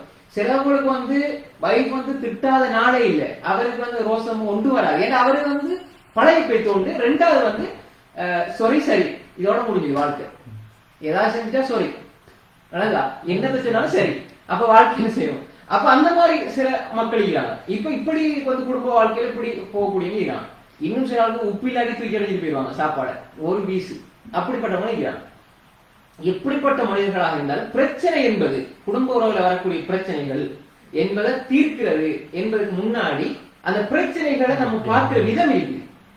ஒவ்வொருத்தரும் வந்து ஒவ்வொரு விதமா பார்ப்பாங்க, ஒவ்வொருத்தருக்கும் ஒவ்வொரு பிரச்சனையும். அதே நேரம் வந்து ஒவ்வொரு கட்டத்திலையும் பார்க்கிற விதம் வித்தியாசமாகும். நல்ல சந்தோஷமா இருக்கு, நல்ல பணம் கிடைச்சிருக்கு, நல்ல ஒரு ஹாப்பி நியூஸ், சந்தோஷமான செய்தி கிடைச்சிருக்கு, நான் என்ன செய்வேன், சந்தோஷத்துல கிடைக்கிற அப்படியா அப்படி சரி எடுத்து எல்லாம் கொடுப்போம். அதே இது கோபமா இருக்கும் போது வந்து கேட்டா நல்லதை கேட்டாங்க போங்க, நல்லதான் கேட்பாங்க, ஒரு வேலையை பதில் போங்க அப்படின்னு சொல்லிட்டு அதுக்கு போனாங்க. அப்ப ஒரு சூழ்நிலையை பொறுத்து மாறும். அதே மாதிரி வந்து ஆட்களை பொறுத்து வித்தியாசமா. ரசூல் ஸல்லல்லாஹு அலைஹி வஸல்லம் வந்து அதாவது எப்பயுமே முப்தசி, இப்பயுமே புன்னகைத்தவர்களாக இருந்தாங்க. ரசூல் ஸல்லல்லாஹு அலைஹி வஸல்லம் எப்பயும் புன்னகைத்து கொண்டு இருந்தாங்க. அதே நேரம் வந்து அனஸ் ரலியல்லாஹு சொல்றாங்கன்னா, நான் 10 வருஷம் உங்களை திரும்ப செஞ்சேன், ஒரு நாளைக்கு ரசூல் ஸல்லல்லாஹு அலைஹி வஸல்லம் வந்து நீ ஏன் இதை செய்ய இல்லை, நீ ஏன் எதற்காக இதை செஞ்சாய், ஏன் எதற்காக செய்ய இல்லைன்னு கேட்க மாட்டாங்க. அப்ப ரசூல் ஸல்லல்லாஹு அலைஹி வஸல்லம் அப்படிப்பட்டவங்க. அப்ப நம்ம யார்கிட்ட இருந்து பாடத்தை படிக்கணும், ரசூல் ஸல்லல்லாஹு அலைஹி வஸல்லம் படிக்கணும். அவங்களுக்கு 1, 2, 3 எத்தனை மனைமார், ஆனா யாரையுமே ரசூல் ஸல்லல்லாஹு அலைஹி வஸல்லம் அவர்கள் உள ரீதியாக அவங்கள துன்புறுத்த இல்லை. சின்ன சின்ன மனிதர்கள் அடிப்படையில் சின்ன சின்ன மனக்கசப்புகள், சின்ன சின்ன விஷயங்கள் வந்தது, ஆனால் யாரையுமே உள ரீதியாக துன்படுத்தவில்லை ரசூல் ஸல்லல்லாஹு அலைஹி வஸல்லம். அவரோட குடும்ப வாழ்க்கை கடைசி எல்லாருமே ரசூல் ஸல்லல்லாஹு அலைஹி வஸல்லம் திருப்தி அடைந்தார்கள். அவரோட வாழ்க்கை சந்தோஷமா தான் இருந்தது. அதே மாதிரி அவங்க ரசூல் ஸல்லல்லாஹு அலைஹி வஸல்லம் வந்து மௌத்தான மனைவி ஹதீஜா ரலியல்லாஹு அன்ஹா, புகாரில வருது, முஸ்லிமுல் அஹ்லில் ஈமான தலைப்புக்குள்ள வருது புகாரில. அதாவது ரசூல் ஸல்லல்லாஹு அலைஹி வஸல்லம் அவருடைய மனைவி ஹதீஜா வஃபாத்தா போய்க்கு பிறகு கூட அவங்களோட இருப்பாங்களா, அவங்களோட நெருங்கி பழகிய தோழிகள், அந்த வயசானவங்க அவங்களோட தோழிகள் உயிரோட இருப்பாங்க, வயசானது. அவங்களுக்கு ரசூல் ஸல்லல்லாஹு அலைஹி வஸல்லம் செய்வாங்க, ஆட்டை அறுத்து அவங்களுக்கு ஒரு துண்டு அனுப்புவாங்க. அப்ப அந்த தூரம் ரசூல் ஸல்லல்லாஹு அலைஹி வஸல்லம் மனைவியுடைய உறவினர்கள், சகோதரர்கள், நண்பர்களை கவனிச்சிருக்கிறாங்க. அப்ப இப்படியா நெருக்கமான உறவினர்களை கவனிச்சிருக்கிறாங்க. அப்ப இப்படியான விஷயங்களை நம்ம என்ன செய்யணும், கவனத்துல கொள்ளணும். இப்ப பொதுவாக நம்ம ஒவ்வொருத்தரையும் சரி கிடையாது, ஒவ்வொருத்தரையும் தனித்தனியாக இவர் திருந்தணும் இவர் திருந்தணும் நம்ம சொல்ல முடியாது. பொதுவாக ஒரு மனிதனை பொறுத்தவரையில அவனுடைய மனோநிலை எந்த கட்டத்துல மாறும், எந்த கட்டத்துல அவன் எந்த நிலைக்கு போவான் என்பது தெரியாது. அப்ப எனவே அவன் ஒரு 10 விஷயத்தை, நிறைய விஷயங்கள் இருக்கு, நான் எப்பயுமே சொல்ற மாதிரி இந்த பாயிண்ட்ஸ்ல சொன்னாதான் மக்கள் புரிஞ்சுக்குவாங்க. நிறைய பேங்க் நிறைய விஷயம் சொன்னாரு, எடுக்கிறதுக்கு அதை சொன்னாரு, ஆனா விலங்கியல் ஒண்ணும் அல்லது அதை எடுக்கிறது கஷ்டம் என்பதற்காக வேண்டி நான் உங்களுக்கு ஒரு 10 விஷயத்தை சொல்றேன். இந்த 10 விஷயத்தையும் கணவன் ஃபாலோ பண்ணணும். நான் கடைபிடிக்கணும், நீங்கள் கடைபிடிக்கணும், கணவன் கடைபிடிக்கணும் 10 விஷயத்தை. இது மாசல்ல அவங்களுக்கு அது பொண்டாட்டிமா இருக்கு, எல்லாமே பொண்டாட்டிக்கு பொம்பளைக்கு தான், அப்படி அல்ல மார்க்கம். எல்லாம் ஆண்கள் பெண்கள் எல்லாம் இருக்குங்க. அப்ப நான் கடைபிடிக்கணும், என்னுடைய கணவனாக இருந்தால் கணவன் கடைபிடிக்கணும், மனைவி கடைபிடிக்கணும், சகோதரர்கள் உறவினர்கள் கடைபிடிக்கணும். அதே மாதிரி உம்மா அப்பா சகோதர சகோதரிகள் எல்லாருமே நான் இதை 10 கடைபிடிக்கணும் என்றுதான் நினைச்சு கொள்ளணும். இல்லைங்க, அப்படி கடைபிடிக்கிற நேரத்துல நிச்சயமாக பிரச்சனைகள் 100க்கு 100 குறையாது. ஏன்னா பிரச்சனைகள் இல்லைன்னு சொன்னா அது உண்மை இல்லை. சில இமாம்கள் வரலாறுகள் சொல்லப்படுது, அஹ்மது பின் ஹம்பல் ரஹ்மத்துல்லாஹி வரலாறு சொல்லப்படுது. அவர் ஒரு 20 வருஷம் மனைவியோட வாழ்ந்தாங்க, ஒரு நாள்ல பிரச்சனை வரையில. அது இமாம் அஹ்மது பின் ஹம்பல் சரியான செய்தி, அது அதன் செய்தி. அப்ப அஹ்மது பின் ஹம்பல் மாதிரி ஒரு மனிதர் இருக்கிறாங்க, அது மாதிரி மனைவி, அது விதிவிலக்கான ஒரு சில மனிதர்களுக்கு அப்படி அல்ல விதிவிலக்காக ஒரு சத்தியை கொடுத்திருப்பான், அது விதிவிலக்கு. ஆனா ரசூல் ஸல்லல்லாஹு அலைஹி வஸல்லம் குடும்பத்திலே அப்படி என்ன செஞ்சிருக்கு, முன்ன பின்ன நடந்திருக்கு, சஹாபாக்களுக்கு மத்தியிலே முன்ன பின்ன நடந்திருக்கு. அப்ப அதனால அப்படி அந்த விஷயங்களும் இருக்கு. ஆனால் அது விதிவிலக்கு, விதிவிலக்கு விதி அல்ல. விதி என்பது பொதுவான, அது எல்லா மக்களும் வச்சுப்பாங்க. 199 ஏதாவது பிரச்சனை சின்ன பின்ன முன்ன பின்ன வரும். அதை கண்ட்ரோல் பண்றதுக்கு, கட்டுப்படுத்துறதுக்கு, பிரச்சனைகளை குறைச்சு கொள்வது. இப்ப குடும்பத்துல ஒரு பிரச்சனை வந்து உதாரணம் சொல்லுங்க, கணவன் மனைவி கேசிட்டார், இப்ப இந்த பேர் கணவன் நல்லா கொடுத்துட்டேன்னு சொல்லி அவருக்கு சந்தோஷமாயிருக்குமா? அவருக்கு கவலை ஆயிடும். ஆனா மனைவி நினைச்சிட்டு எனக்கு கணவன் ஏசிட்டாரு, மாப்பிள்ளை ஏசிட்டாருன்னு அவ என்ன செய்வா, கவலைப்படுவா. இவர் நாம ஏசிட்டோம் நினைச்சு கவலைப்படுவாரு. விஷயம் அப்ப 2 பேருக்கும் பாதிப்பு இருக்குது. இப்ப உமா அப்பாவும் கோவிச்சுக்கிட்டு பார்த்து பிள்ளைகளுக்கு மன அழுத்தம் வரும். இப்ப பிள்ளைகளுக்கு பிரச்சனை வரும் பொழுது அது வீட்டுக்குள்ள ஒரு என்ன செய்யும், ஒரு சுமூகமான நிலை இருக்காது, நாள் ஒழுங்கா ஓடாது. அப்ப இது கேள்விப்பட்டா உமா அப்பாவுக்கு பிரச்சனை ஆகி, அதே இது இவங்களோட சினிமா சாட்சி கேள்விப்பட்ட அவங்களுக்கு பிரச்சனை ஆகிடும், அவங்க குடும்பத்துக்குள்ள பிரச்சனை ஆகுது. ஆனா இது ஒரு ஆளோட சம்மந்தப்படுது, ஆனா குடும்பத்தோட சம்மந்தப்படுது. அதான் குடும்பம். இன்னும் சில குடும்பம் இருக்குது நல்ல சண்டையாம மாசா அல்லாஹ், அப்படிப்பட்ட ஒரு கேவலமான குடும்பங்கள் இருக்குது. அல்லாஹ் பாதுகாக்கணும். அது ஈமான் நம்முடைய இஹ்லாஸை பொறுத்து அது வித்தியாசப்படும். சிலவங்க என்ன சொன்னா அதை நான் சொல்றேன், இப்ப சொல்ல போற விஷயங்கள்ல அது இருக்கும். சிலவங்க என்ன குத்து பாக்குறது, அவங்க மாமாவா இருப்பாங்க, மாமியா இருப்பாங்க, சாட்சியா இருப்பாங்க, சாட்சியாவா நெருக்கமான சொந்தக்காரா இருப்பாங்க, உள்ள கொண்டு வெளியே வந்து எல்லாத்தையுமே 100க்கு எதிர்பார்க்கலாது. நம்ம நம்ம அம்மாட்ட வாப்பாட்ட எதிர்பார்க்கிற மாதிரி நம்முடைய அம்மா வாப்பாட சகோதரர்கள் எதிர்பார்க்கலாது. அதே சில கட்டங்கள்ல உம்மா கூட, சொந்த தாய் கூட 4 பிள்ளைகள்னா 4 பேருமே ஒரு மாதிரி இருப்பாங்க. அது எவ்வளவு பெரிய பிள்ளை. இப்ப நிறைய பகுதிகள் உம்மாவை கட்டுப்படுங்க, வாப்பாவுக்கு அது செய்யுங்க, அம்மாவுக்கு செய்யுங்கன்னு சொல்றாங்களே தவிர உம்மா மாதிரி அவங்கள இஸ்லாத்தை கடைபிடிக்கிற மாதிரி நம்ம பார்க்கல. அதிகமான இடங்கள்ல நிறைய அநியாயம், உம்மா மாதிரி செய்யற அநியாயம், வாப்பா மாதிரி செய்யற அநியாயம், இது மிகப்பெரிய அநியாயம். அது எப்படி நாங்க செய்யற மாதிரி தான் நீங்க கேட்கணும், அப்படி அல்ல. உங்களுக்கு இஸ்லாம் சொல்ல நீங்க ஃபாலோ பண்ணணும். இப்ப உதாரணமா 4 பிள்ளைகள்ல 4 பிள்ளைகள் 3 பிள்ளைகளுக்கு வாரி கொடுப்பாரு, ஒரு பிள்ளைய மட்டும் ஒதுக்கி வச்சிருவாங்க.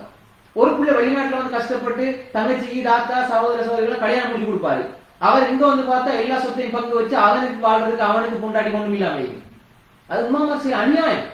நிறைய இடங்கள் நம்ம பார்க்கிறோம். அப்ப இப்படிப்பட்ட அநியாயங்கள் இருக்கக்கூடாது. ஒவ்வொருவரும் விளை கொள்ளணும் என்றா, எனக்கு அல்லாஹ் சொல்றபடி நான் வாழ்ந்தது சொர்க்கம் போவேனே தவிர உங்களோட தாய் தந்தையர்களை பேணி நடந்து அவனுக்கு சொர்க்கம் கிடைக்கும், அது வேற விஷயம்.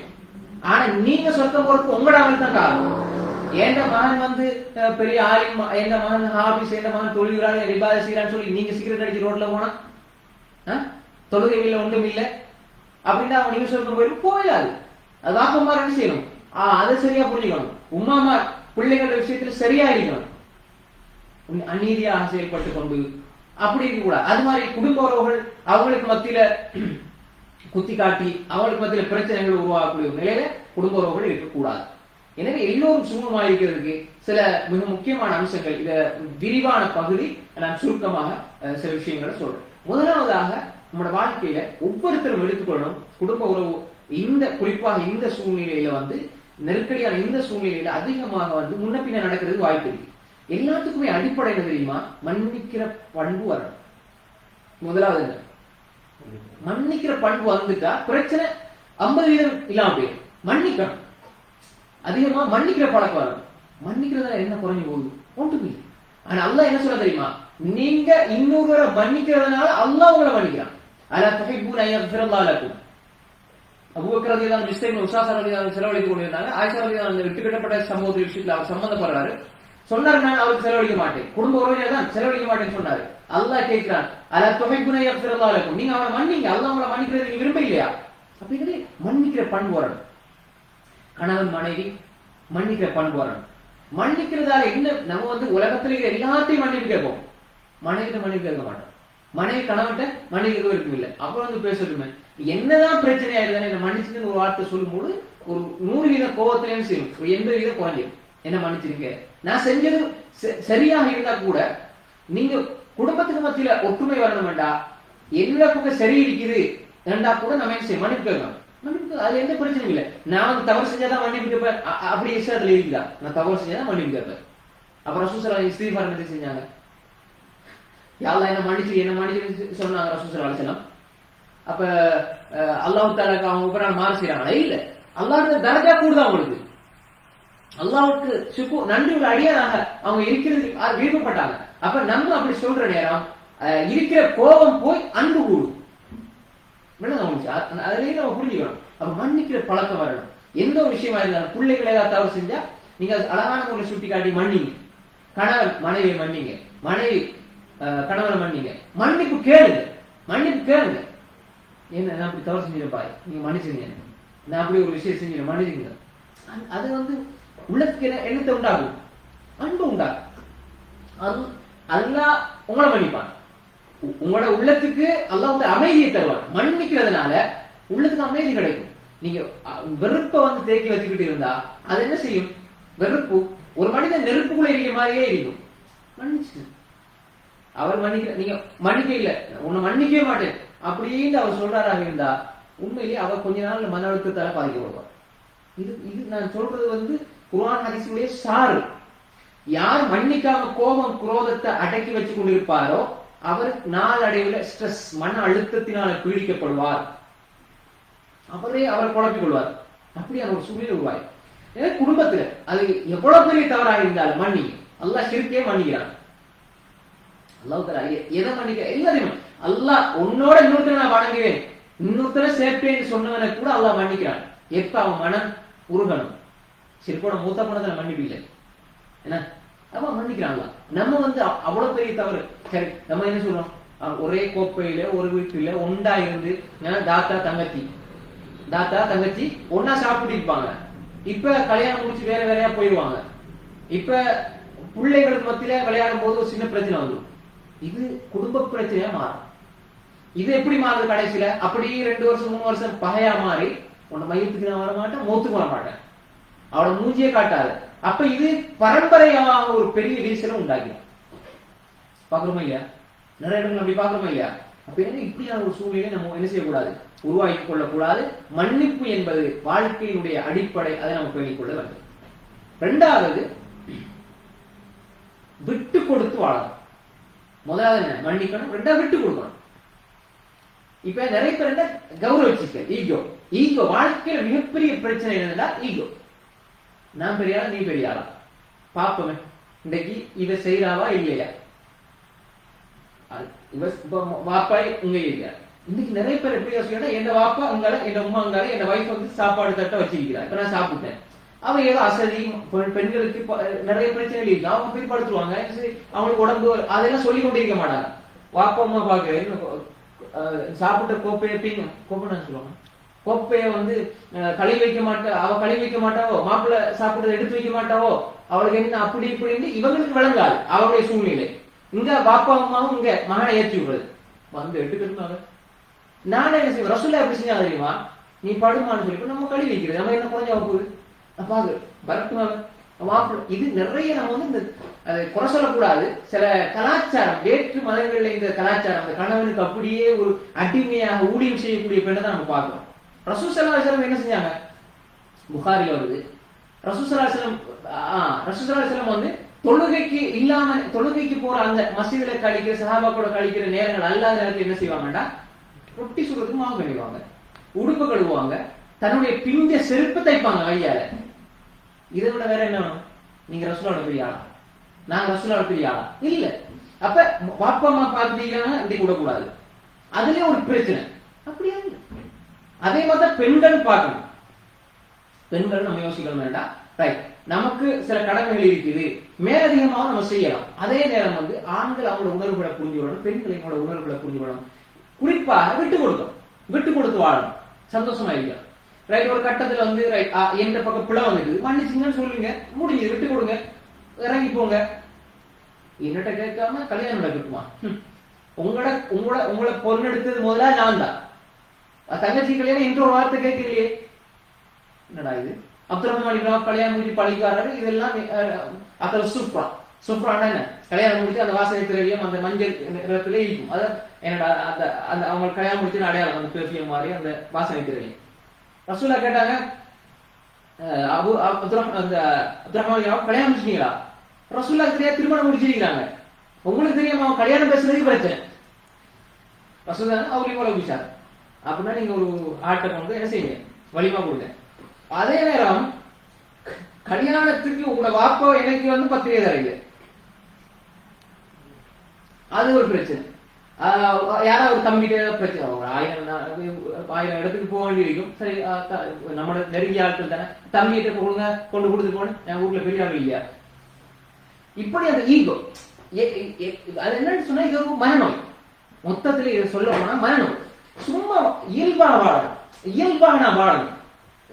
என்ன ஒரு பெரிய ஆளா நானே கற்பனை பண்ணி வச்சுக்கிட்டு, என்ன இப்படித்தான் இவங்க கூப்பிடணும், என்ன இவங்க இப்படித்தான் நினைக்கணும், என்ன இப்படித்தான் இவங்க பார்க்கணும், எனக்குள்ள ஒன்றை நான் உருவாகி கொண்டது அந்த பிரம்மை. அப்படி ஒரு பார்வை என்ன, அதாவது இப்ப மாமா மாமி குடும்பம் காலப்பொடினா கூட இவர் வைத்து உட்கார போது கீழே போனோம் இவர் நினைச்சிட்டு போவார், நினைச்சிட்டு போய் அது நடக்கலைன்னா பிரச்சனை ஆயிடும். நினைக்காம சும்மா உட்கார்றாரு, ஒன்றும் பிரச்சனை இல்லை. சரி, அப்படிதான் நடந்துச்சுன்னா விட்டு கொடுங்க, எல்லாத்துலயும் விட்டு கொடுத்து போறதானே. அது குடும்பத்துக்குள்ள ரைட் ஒரு விஷயம் வந்து இப்ப நீங்க செய்யறேன்னு சொல்லிட்டீங்க, ரைட், ஏதோ முன்ன பின்ன டென்ஷன்ல நடக்க இல்ல, சரி, அல்ல விட்டு கொடுத்து ரைட் நீங்க அடுத்த இதை செய்யுங்க, ஆர்வம் விட்டு முடிஞ்சுது. அப்ப விட்டு கொடுப்பது என்பது முதல்ல மன்னிக்கணும், எல்லா கட்டங்களையும் விட்டு கொடுத்து வாழ பழகிக்கணும். நிறைய இடங்களை விட்டு, குறிப்பாக இந்த உம்மா வாப்பா வந்து கல்யாணம் முடிச்சு கொடுத்துட்டு சும்மா இருக்க மாட்டாங்க. சும்மா இடைக்கடைக்கு போயிட்டு எனத்தையாவது ஊண்டிக்கிட்டு வழி பண்ணிக்கிட்டு, நான் குறை சொல்ல நினைக்கிறாங்க, நிறைய இடங்கள் பிரச்சனை இருக்குது, யாரும் சொல்றதுக்கு பயப்படுறாங்க. ஏன்னா உமாவுக்கு செய்ய வேண்டிய கடமைகள், அதை பத்தி நம்ம நிறைய பேசுறோம், இந்த சப்ஜெக்ட் பேசணும். மாப்பிள்ளையும் கணவன் வந்து அன்பா இருக்கிறாரு மனைவியோட, இது உமாவுக்கு கொஞ்சம் பிரச்சனை. இது என்னோட கூட இறக்கமாயி உங்களுக்கு செய்ய வேண்டிய கடமை வேற, உங்களுக்கு காட்ட வேண்டிய அன்பு வந்து உங்களுக்கு காட்டுற அன்பு வேற, மனைவி காட்ட வேண்டிய அன்பு வேற, மனைவி காட்டுற அன்பு அம்மா காட்டாத. அப்ப ரெண்டும் வேற வேற, மனைவிக்கு வேற அன்பு, மகளுக்கு வேற அன்பு, எல்லாருக்கும் பேர ஒன்றுதான், ஆனா வெளிப்பாடு வேற. காதல் அன்புங்கிறது ஒன்றுதான், அதனுடைய வெளிப்பாடு. நான் என்னுடைய மகளுக்கு நடந்து கொள்ற முறை வேற, மனைவியோட நடந்து கொள்ற முறை வேற, தாய் தந்தையோட நடந்து கொள்ற முறை வேற.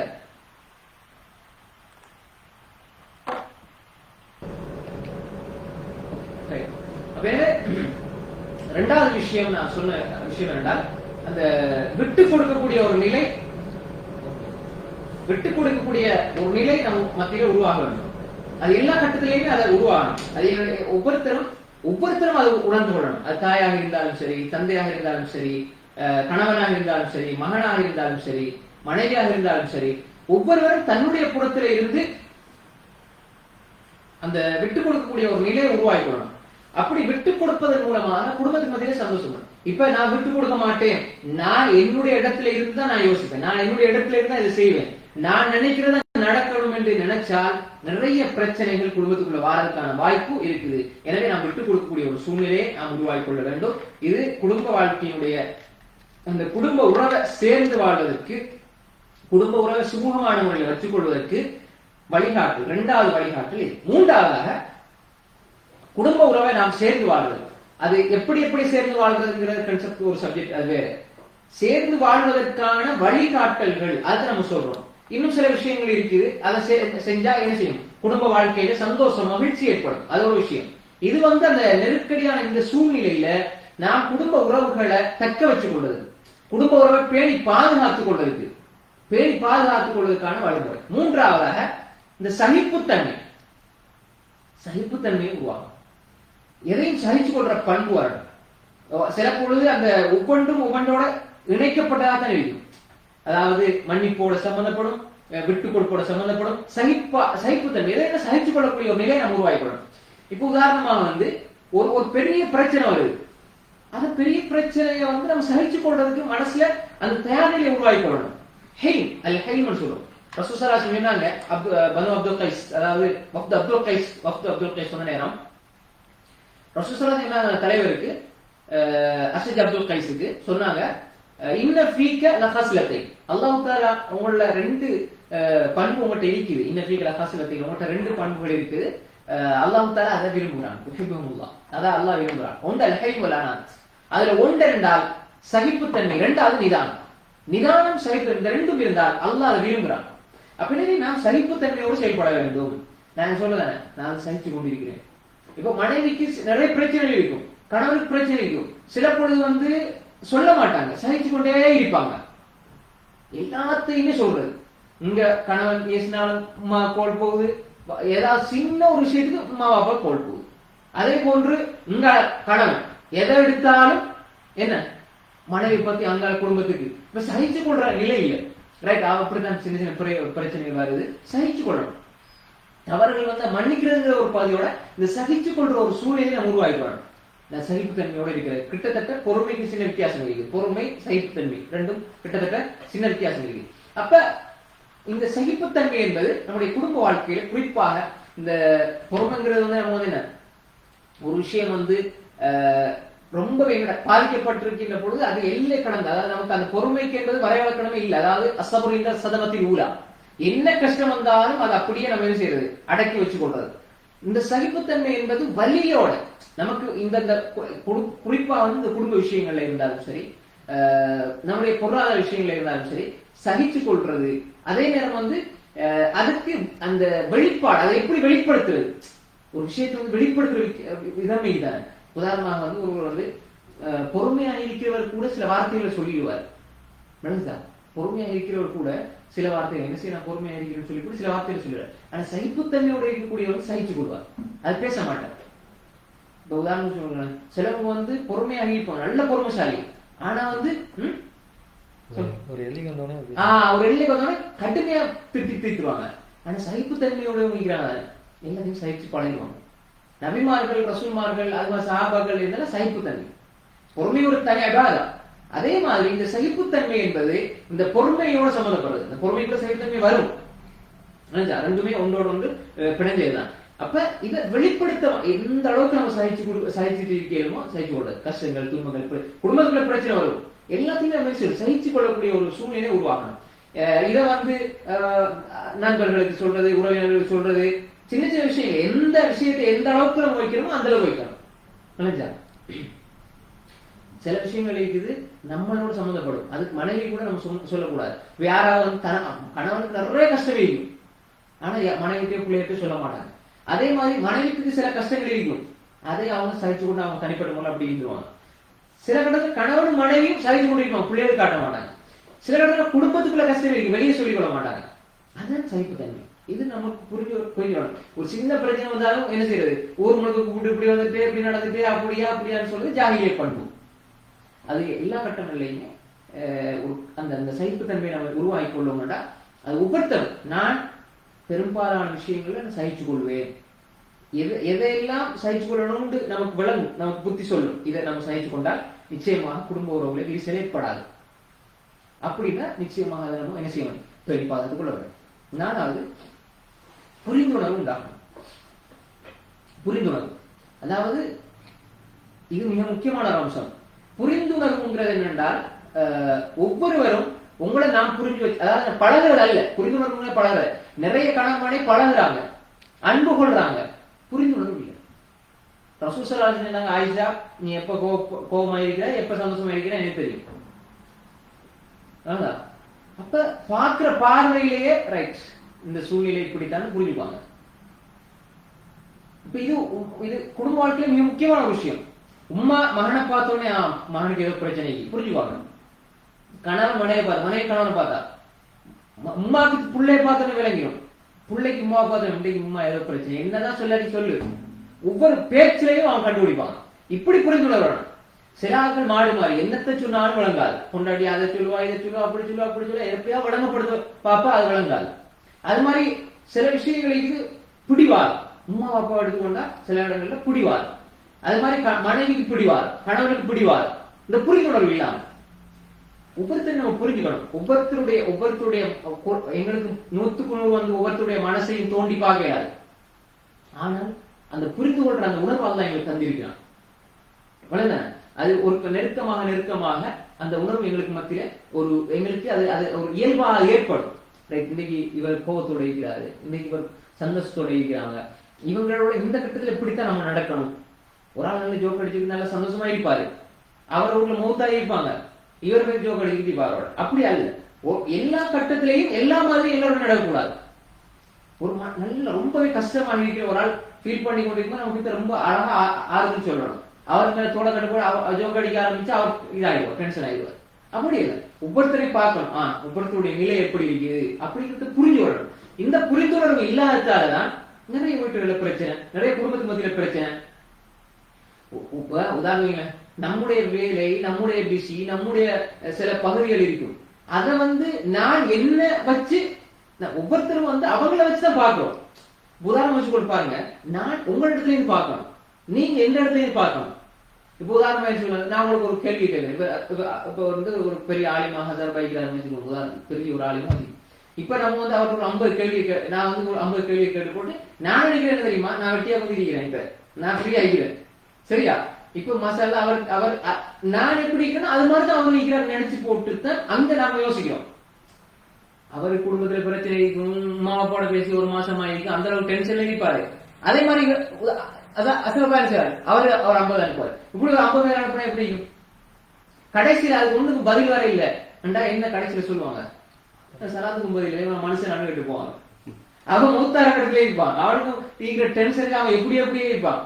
உமா அப்பாவோட கொண்டாடியோட பேசி ஒரு கிழமையா இருக்கும், பிள்ளைய பார்த்து ஒரு கிழமையா இருக்கும், ஒரு வாரமா இருக்கும். அது மாதிரி மனைவி அவளே உம்மாட பிரச்சனைக்கும் வாப்பட பிரச்சனைக்கும் அவளை குடும்பத்துல பிரச்சனைக்கும் காசு செலவுக்கு இல்லாம இருக்கும். கணவன் பேச்சு ஒரு பேச்சு. அது மாதிரி மனைவி பகுதி, அது மாதிரி வீட்டுல உங்க குடும்பத்துக்குள்ளே பெரிய பிரச்சனை ஓடிட்டு இருக்கும். உமா அப்பா அதுக்குள்ள அவங்க வேற ஒரு பிரச்சனை கொண்டு போடுறது, இப்படியான ஒரு சூழ்நிலை. புரிந்துணர்வு இல்லாம இது அண்டர்ஸ்டாண்டிங், அதாவது ஒவ்வொருத்தரை மத்தியோட புரிந்துணர்வு, அது ஒவ்வொரு பகுதியும் வித்தியாசமானது. அது ஒரு விரிவான ஒரு பகுதி. அதாவது குடும்பத்துக்குள்ள மொத்தமாக உள்ளது, ஒவ்வொருத்தரும் இன்னொருத்தரோட உள்ளது, நண்பர்களோட உள்ளது, சமூகத்தோட உள்ளது, தனிப்பட்ட மனிதர்களோட உள்ளது. அப்படி அந்த ஒவ்வொரு விஷயத்தை பொறுத்தும் வித்தியாசப்படும். எனவே அடிப்படையில் நம்ம புரிஞ்சு கொள்ளணும். நம்ம சொல்லலாம் பார்த்தோன்னே எனக்கு விளங்கிடுமா இவருடைய நிலைதான், அந்த மாதிரி நம்ம புரிஞ்சுக்கணும். இவர் இப்படித்தான் இருப்பாரு, இப்படி ஒரு சூழ்நிலை என்று நம்ம புரிஞ்சுக்கணும். நம்மளை வச்சு நம்ம அடுத்த யோசிக்க கூடாது. இப்ப நான் உங்களிடத்துல இருந்து யோசிக்கணும், உங்களை பத்தி நான் யோசிக்கிறேன். அப்படிதான் நான் வெட்டியா இருக்கிறேன், நான் எப்படி இருக்கிறேனோ அப்படித்தான் அவரை இருக்கிறான்னு நம்ம நினைச்சு கொள்றோம். அப்படி அல்ல, ஒவ்வொருத்தரும் அவங்க நான் தான், நீங்கள் எல்லாரும் தான். உமா வேற ஒரு இதுல இருப்பாங்க, அவங்களோட மனோநிலை வேற, அவங்களோட எண்ணம் வேற, வாப்பா மனோநிலை வேற, எண்ணம் வேற, மனைவி மனோநிலை வேற, எண்ணம் வேற, பிள்ளைகள் எல்லாம் ஒவ்வொரு உலகம். அவங்க ஒவ்வொருத்தரையும் ஒவ்வொன்றுக்கு பிரியாரிட்டி, அதாவது ஒவ்வொன்றை முதன்மைப்படுத்தி வச்சிருப்பாங்க. மனைவி தலையில் வேற ஒரு பிரச்சனை, பெரிய பிரச்சனை ஆയിരിக்கும். கணவன் அது ஒன்றும் கணக்கிலாம இல்லை, அவரோட வேற ஒரு பிரச்சனை இருக்கும். அப்ப இவரோட பிரச்சனை எப்படிங்கிறத நம்ம பார்த்து அவங்களோட பேசணும், அவங்களுக்கு தீர்ப்பு சொல்லணுமே தவிர நம்மகிட்ட அது கணக்கே இல்லை என்பதனால நம்ம வேண்டிய மாதிரி பேசி என்ன செய்யக்கூடாது, அந்த புரிந்துணர்வு இல்லாம பிரச்சனைகளை உருவாக்கி கொள்ளக்கூடாது. அஞ்சாவது தாவும், ஒருவருக்கொருவர் விட்டு கொடுத்து வாழணும். விட்டு கொடுத்து வாழணும், அதாவது விட்டு கொடுத்து வாழணும். அதே மாதிரி தாவும், விட்டு கொடுத்து வாழணும், சகிப்புத்தன்மையோட வாழணும், புரிந்துணர்வோட வாழணும். அது மாதிரி தாவுண்டால் ஒருவருக்கு ஒரு உதவி செய்யும் வாழணும், ஒருவருக்கு ஒரு உதவி செய்யணும். அல்லாஹ் தஆலா சொல்றாங்க தஆவனு அலல் பிர்ரி வத் தக்வா, நன்மைக்கும் தக்வாவுக்கும் நன்மைக்கும் நீங்க உதவி செய்யுங்க. தஆவனு அலல் பிர்ரி வத் தக்வா, நன்மைக்கும் இறையச்சத்துக்கும் உதவி செய்யுங்க அல்லாஹ் தஆலா சொல்றாங்க. அப்ப நன்மைக்கு இறைச்சத்துக்கு நீங்க உதவி செய்யுங்க என்று அல்லாஹ் தஆலா குர்ஆன்ல சொல்றான். அப்ப நம்ம குடும்பத்துக்குள்ள இது வரணும். பாருங்க, இன்னைக்கு அவர் உலகத்துல இருக்கிறவங்களுக்கு எல்லாரும் உதவி செய்வாரு. அது செய்யுங்க, இதை செய்யுங்க, அப்படி செய்யுங்க, அது செய்யுங்க. அல்லது சமூகத்துல 4 பேர் பார்க்கிறாங்க என்பதற்காக உதவி செய்வாரு, ஹெல்ப் பண்ணுவாரு, மாஸ்டர் நல்ல கொடையாளி அவரு. ஆனா மனைவிக்கு ஒரு சின்ன ஹெல்ப் பண்ண மாட்டாரு, பிள்ளைகளுக்கு சின்ன ஹெல்ப் பண்ண மாட்டாரு. பாக்குறோமா இல்லையா? அப்ப இதெல்லாம் என்ன மோசடியா இல்லையா, நடிப்பா இல்லையா? நடிப்பு. நம்ம சொல்றது சொந்த மனைவிக்கு சொந்த வாப்பா அம்மாவுக்கு செய்யாம யாரெல்லாம் உலகத்துக்கு செஞ்சு இருக்கிறாங்களோ அது நடிப்பு, சுத்த நடிப்பு. அப்போ அல்லாஹ்வுல பேஸ் அடிப்படையில் போகணும். அடிப்படை தாய் நீங்க குடும்ப உறவை பார்த்து கொள்ளுங்க, அவங்களுக்கு உதவி செய்யுங்க. மனைவிக்கு நம்ம என்ன செய்வோம் பாருங்க, உதாரணத்துக்கு கொடுங்க, நம்ம 4 முழுக்க கஷ்டப்படுறா மனைவி, அது மாதிரி நமக்கு 4 முழுக்க இந்த உமா அப்பா கஷ்டப்படுறாங்க. நம்ம அவங்களுக்கு ஒரு நாளையில ஓடிக்கிட்டு உங்களுக்கு என்ன செய்யணும், ஏதாவது சொல்லுங்க வாங்கி தரேன், அது ஏதாவது சொல்லுங்க நான் செஞ்சு தரேன் அப்படின்னு நம்ம கேட்கறது இல்லை. ஆனா யாராவது வேற நமக்கு தேவையானவங்க, நெருக்கமானவங்க, அல்லது அவங்கள ஏதாவது சாதிக்கணும்டா காலுக்குள்ளே கிடக்கும். என்ன சொல்லுங்க நான் செஞ்சுதாரு, இது மட்டுமா இன்னும் செய்வா வேணுமா அப்படின்னு நம்ம வைக்கிறத பார்க்கும். அப்ப எனவே இப்ப இதெல்லாம் என்னடா, ஒரு மனிதன் உலக லாபத்தை அடைஞ்சு கொள்வதற்காக வேண்டி, உலகத்தை அடைஞ்சு கொள்வதற்காக வேண்டி அப்படி செயல்படுறாங்க. வீட்டுக்குள்ள உதவி செஞ்சு கொடுங்க, மனை மக்களுக்கு உதவி செஞ்சு கொடுங்க, பிள்ளைகளுக்கு உதவி செஞ்சு கொடுங்க. அது கல்வி விஷயத்துல, பொருளாதார விஷயத்துல, சமூக நடவடிக்கையில, அல்லது எல்லா விஷயத்திலுமே உதவி செய்யக்கூடியவர்களா நீங்க இருக்கணும். படிக்கிற விஷயமா இருந்தாலும் பிள்ளைகளுக்கு நம்ம படிச்சு கொடுக்கறது, அது மாதிரி பிள்ளைகளுக்கு நம்ம அவங்களுடைய தேவைகளை செஞ்சு கொடுக்கறது. நம்ம எல்லாம் நினைச்சிட்டு இருக்கிறேன்டா பிள்ளைதான் கடைக்கு போய் சாமான் வாங்கணும், பொருளை வாங்கிட்டு வரணும், வாப்பா வாங்கி அப்படிலாம் ஒரு தியரியோட ஏற்படுத்தி வச்சுக்கோம். அதுக்காக வேண்டி வாப்பா போகணும் சொல்லி போட்டு பிள்ளை காலத்து மேல காலம் போட்டுட்டு வாப்பா நீங்க வாங்கிட்டு வான்னு சொல்றோம். அந்த மாதிரி இல்ல, அந்த மாதிரி நினைச்சிட கூடாது. ஒவ்வொருத்தருக்கு உதவியாக இருக்கணும். நான் என்ன மனைவி உதவியாக, மனைவி எனக்கு உதவியாக இருக்கணும், நான் இந்த பிள்ளைக்கு உதவியாக, பிள்ளை எனக்கு உதவியாக இருக்கணும். யார் எந்த சூழ்நிலையில, உதாரணமா சில பிள்ளைகள் வாப்பாவுக்கு வேலை செய்ய விடவே மாட்டாங்க, நல்ல பதவியிலேயே தானே வேலை செய்ய விடவே மாட்டாங்க, என்ன வேணாலும் செஞ்சு கொடுப்பாங்க. அதே மாதிரி சில வாப்பமார் இல்ல மாஷாஅல்லாஹ் என்ன பிள்ளைக்கு ஒரு சின்ன ஒரு இது கூட வைக்க மாட்டாங்க, எல்லாம் செஞ்சு கொடுப்பாங்க. அந்த நன்றி எல்லாம் பின்னால் இருக்கணும். அதெல்லாம் அதுல விரிவான பகுதி. அந்த நன்றியோட நம்ம இருக்கணும். நம்மள சின்ன பிராயத்துல எப்படி வளர்த்தாங்க என்பதெல்லாம் நம்ம புரிந்து வச்சுக்கொள்ளணும்.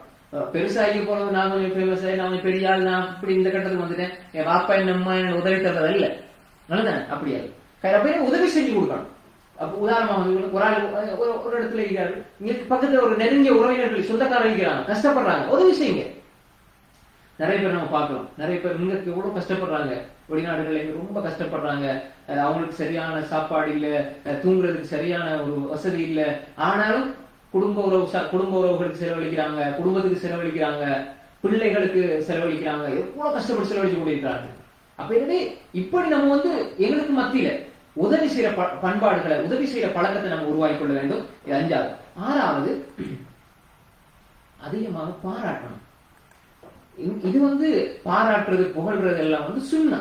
நம்ம நினைச்சிட்டு என்னடா, யாராவது உங்க முகத்துக்கு முன்னால பாராட்டினா புகழ்ந்தா மண்ணை தூக்கி அள்ளி போடுங்க, இதான் அப்படிதான் மொழிமாறு விளங்க சொல்லி கொடுக்குறாங்க ஹதீஸ்ல. அது அப்படியல்ல அந்த ஹதீஸ். யாராவது ஒரு ஆள் உங்களை புகழ்ந்தா நீங்க மண்ணள்ளி போடுங்க. அவர் கஷ்டப்பட்டு வேலை செய்வாரு, பாய் நீங்க செஞ்சீங்க, பாய் மாஷாஅல்லாஹ் சூப்பரா செஞ்சீங்க, அல்லது நல்லா செஞ்சீங்க, செஞ்சது நல்ல திருப்தியா இருக்கு, நான் அவங்கள புகழ்றேன், இதுக்கு நீங்க சந்தோஷப்படுவீங்க.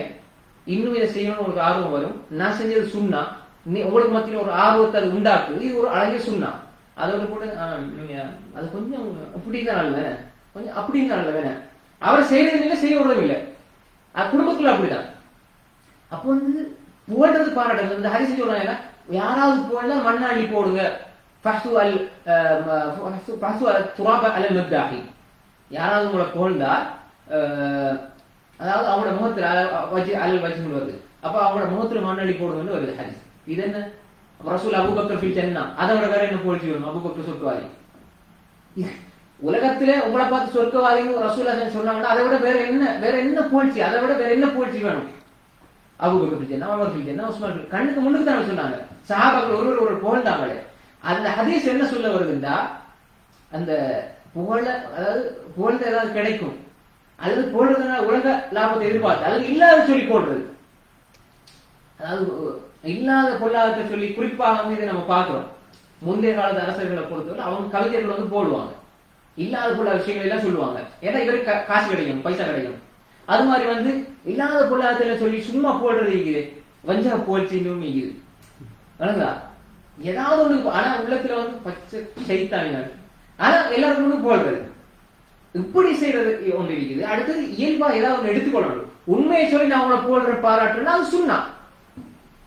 ஏதாவது நீங்க ஒண்ணு செஞ்சிட்டீங்க, ஜஸாக்கல்லாஹ் கைரா, அல்லாஹ் உங்களுக்கு நட்கூலியை தரட்டும், அல்லாஹ் உங்களுக்கு நட்கூலியை துஆ செய்யுங்க, புகழுங்க. இது குடும்ப உறவு வாழணும். எப்பயாவது நம்ம வந்து ஒரு மனைவி நமக்கு சமைச்சாரா, அல்லது உமா அப்பா சமைச்சாங்க, யாரெல்லாம் என் தாய்க்கு சொர்க்கத்தை கொடுத்துரு, நல்ல சமையலை செஞ்சு வந்திருக்கிறாங்க, யாரெல்லாம் என் மனைவிக்கு சொர்க்கத்தை கொடுத்துரு, நல்ல சமையல் செஞ்சு வந்திருக்கிறாங்க, நல்லா இருக்குது, சூப்பரா இருக்கு, அல்ஹம்துலில்லாஹ், அல்லாஹ் உங்களுக்கு நேரத்துல பறக்க செய்யணும், எப்பயாவது துஆ செஞ்சு பாராட்டி போந்திருக்கிறவங்க பாக்குறோமா? அறிவு இல்ல, மாஷா அல்லாஹ் இருக்கிறாங்க. அது அந்த அதுல உப்புல அந்த கறியில நம்மளோட வாழ்க்கையே இப்படிதான் ஓடுது. ரசூல எந்த உணவையும் குறை சொல்லவில்லை. பிடிக்க சாப்பிடுவாங்க, இடம் போயிடுவாங்க. அதுக்காக வேண்டி நாங்க மாஷா அல்லாஹ் சொல்லிட்டாங்க, இதுக்கப்புறம் நினைச்ச மாதிரி ஆக்கும் அப்படின்ட்டு அல்ல. நம்ம ஒவ்வொருத்தரும் அப்படி நினைச்சுக்கணும். அப்ப நம்ம அதிகமா புகழது. அது உமா போயோ குடும்பத்துல எல்லாருமே நாம சொல்றது, இப்ப கணவன் மனைவி மட்டுமல்ல, குடும்பத்துல எல்லா விஷயங்களுமே. இந்த கல்யாணத்துக்கு 5வது தான் என்னைக்கு சொல்லி, முதலாவது சொல்ல இல்ல. ஏதாவது ஒரு பிள்ளைய பிடி போட்டு தான் கல்யாணத்தை குறைத்து விட போறது. இந்த கல்யாணத்துல இது கொஞ்சம் அவங்களோட இந்த மாப்பிள்ளைய, அதுல மாப்பிள்ளைய வாப்பாட பெரியப்பாட சின்னப்பாட மூத்தப்பா என்னமோ அவரு கொஞ்சம் இந்த அப்படி அமை இப்படி அமைந்து சம்மதம் இல்லாம அப்ப பாராட்டணும், புகழணும். குடும்பத்து மத்தியில அதுக்காக வேண்டிய சும்மா இல்லாத போலத்தை எனக்கு சொல்லி போடுற இல்ல. அவன் பெரிய குடியாரன் ஆயிப்பான், அசல நீங்க நல்ல சூப்பர் நல்ல பணம், தங்கமான பணம், அப்படி சொல்லதில்ல. அவன் நினைச்சிட்டு பாரு, அது நல்ல வழக்கம் உண்டு. அப்படி மாற்ற நாங்க என்ன புரிஞ்சுக்கணும்டா, குறிப்பாக நம்ம எங்களோட பிள்ளைகள் என்ன ஆரம்பிக்கணும், எங்களோட மனைவி மக்கள் இருந்தாலும், எங்களோட உமா அப்பா இருந்தா ஆரம்பிக்கணும், எங்களோட குடும்ப உறவுல ஆரம்பிக்கணும். இதுக்குள்ளே நம்ம உலகத்துல எல்லாரையும் பாராட்டணும் போடுறோம். கடைசியில வந்து என்ன நடக்குது, கடைசியில குடும்பத்துக்குள்ள நம்ம பாராட்டுறது புகழ்றது எல்லாத்தையும் கூட குறைகளை தான் தேடிக்கொண்டிருக்கிறோம். எனவே நாம் என்ன செய்யணும், இது ஒரு விரிவான ஒரு பகுதி, இது சுருக்கமான முடிச்சாரு. இரண்டாவதாக நம்ம எதையுமே எதிர்பார்க்க கூடாது. நல்லா புரிஞ்சுக்கொள்ளுங்க. நம்ம எப்ப ஒரு மனுஷனுக்கு பிரச்சனை வரும் தெரியுமா? நீங்க இந்த ஒரு விஷயத்தை கடைபிடிச்சீங்கன்னா நம்ம வாழ்க்கையில் நிச்சயமா நான் சொல்றேன், நிச்சயமாக எந்த கவலை எந்த பிரச்சனையும் வராது. என்ன தெரியுமா, எல்லா கவலைகளுக்கும் எல்லா பிரச்சனைகள் பொதுவாக குடும்பத்தோட சம்பந்தப்படுறது மட்டுமல்ல, தன்னுடைய வாழ்க்கையில கவலை வரக்கூடாது யாரா நினைச்சா இதை செயல்படுத்துங்க. இந்த 7வது அம்சத்தை என்னடா, இது வேற வேற குடும்ப உறவுகளுடைய விஷயத்துல சம்பந்தப்படும், பொதுவாக தனிப்பட்ட விஷயத்துல சம்பந்தம். என்னடா, யார்கிட்டையும் நம்ம எதையும் எதிர்பார்க்க கூடாது, அல்லது எந்த ஒன்றையும் எதிர்பார்க்க கூடாது. நான் எதையாவது எதிர்பார்த்து கிடைக்காத பிரச்சனை. நம்ம சொல்றது, இப்ப நான் வந்து வாரன் உங்களை சந்திக்கிறதுக்கு ஒரு எதிர்பார்ப்போட வாரன், அது கிடைக்கலன்னா கவலை. நான் மனைவிக்கு எதிர்பார்க்க கிடைக்கல கவலை. நமக்கு ஒரு எதிர்பார்ப்பு இருக்கும், அது இயல்பான எதிர்பார்ப்பு. எனக்கு எனக்குள்ள இதை செய்யணும், இல்ல மனைவி செய்யணும், மாப்பா இதை செய்யணும் எதிர்பார்ப்பு வேற. இன்னொன்று நம்ம வீணாக எதிர்பார்க்கிறது, எல்லாத்தையுமே கற்பனை பண்ணி வச்சு எதிர்பார்க்கிறது. எதையுமே நம்ம எதிர்பார்த்து இருந்தா நடந்தா ஓகே, நடக்காட்டி பிரச்சனை இல்லை. எதையுமே அப்படி யோசிச்சு பாருங்க, இவங்க இதை செய்யணும் நம்ம எதிர்பார்ப்போம், செய்யாட்டி பிரச்சனை. நான் உதாரணம் ஒரு வீட்டுக்கு போறேன், அவங்க எல்லாம் என்ன எழுப்பி 2 வரவேற்கணும், கண்ணியப்படுத்தணும், நான் எதிர்பார்த்துட்டு போறேன். அது நடக்கலாம் பிரச்சனை. நான் சும்மா போறேன், என்ன நடந்ததுன்னு பிரச்சனை, நான் உட்காந்து பேசிட்டு சிரிச்சு சந்தோஷமா வந்துடும். அது அப்படின்னு மனசு குறையும். அப்ப எனவே எதிர்பார்ப்பு இல்லை என்றால் மனக்கவலை இல்லை. எதை எதிர்பார்க்கிறீங்களோ அது கிடைக்காட்டிதான் பிரச்சனை. நான் தான் அதை எதிர்பார்க்கவில்லை. அப்ப எனக்கு நடந்தா என்ன, நடக்காட்டி என்ன? அப்ப என்னது நம்ம வந்து என்ன செய்யறது, உம்மாட்டை எதிர்பார்க்க, வாப்பாட்டை எதிர்பார்க்க, மனைவி எல்லாத்தையும் எல்லை கடந்து எதிர்பார்க்கிற நேரம் தான் அது நடக்காத பட்சத்துல அது பூதாகாரமாக மாறி பிரச்சனையா மாறுது. சின்னத்துல இருந்தே டார்கெட் பண்ணுவாங்க. என்னுடைய மகளுக்கு என்ற லாத்தாட மகன் சின்னதுல இருந்தே டார்கெட், அதை சொல்ல மாட்டாங்க, அதான் டார்கெட்டா இருக்கும். கடைசியில அவங்க வேற ஒரு கல்யாணம் பேசணும்னே பிரச்சனை வந்துடும். பகமா இல்லையா உணவுல கூட போய். அப்ப சின்னத்துல அது மனசுல அப்படி டார்கெட் பண்ணி வச்சுப்பாங்க. அந்த மாதிரி எதிர்பார்ப்பு அதுக்கு பிறகு பார்த்தா அந்த குடும்பத்துக்குள்ளே பெரிய ஒரு பூகம்பமே வந்துடும். இங்க சின்னம்மா அந்த சைட்டோட ஒரு 4 குடும்பம், மாமா பெரியப்பா அவங்களோட ஒரு அங்க ஒரு 10 குடும்பம், 3 டீமா பிரிஞ்சு 3 மத்தியில பெரிய பிரச்சனை. இவங்க இவங்களோட பேசல, அவங்க அவங்களோட பேசல, இவங்களோட பேசல, அவங்க இவங்களோட பேசல, பெரிய பிரச்சனை. அப்ப இதெல்லாமே எதிர்பார்ப்பு தான். இதெல்லாம் நம்ம என்ன செய்யணும், ஒண்ணு பிடிக்குதா, ஒண்ணு தேவையா தெளிவா சொல்லுங்க, கிடைச்சா அல்ஹம்துலில்லாஹ், கிடைக்கலையா விட்டுருப்போம். இப்படிதான் இருக்கணும். 8வது இந்த குத்தி காட்டுறது, அதை விட பழைய விஷயங்களை குத்தி குத்தி காட்டுறது. இதை விட்டா குடும்பத்துல சந்தோஷம் பாய். குத்தி காட்டுறது இதானே. இந்த நல்ல மனைவி வந்து 10 வருஷம் கூட அன்பா இருப்பான், நல்லா எல்லாம் செஞ்சு தருவா. அது மாதிரி எல்லாமே எப்படி பார்க்கணும், ஒரு 10 வருஷம் கணவன் நல்லா செஞ்சு தருவாரு. எல்லா விஷயத்தையும் பாருங்க.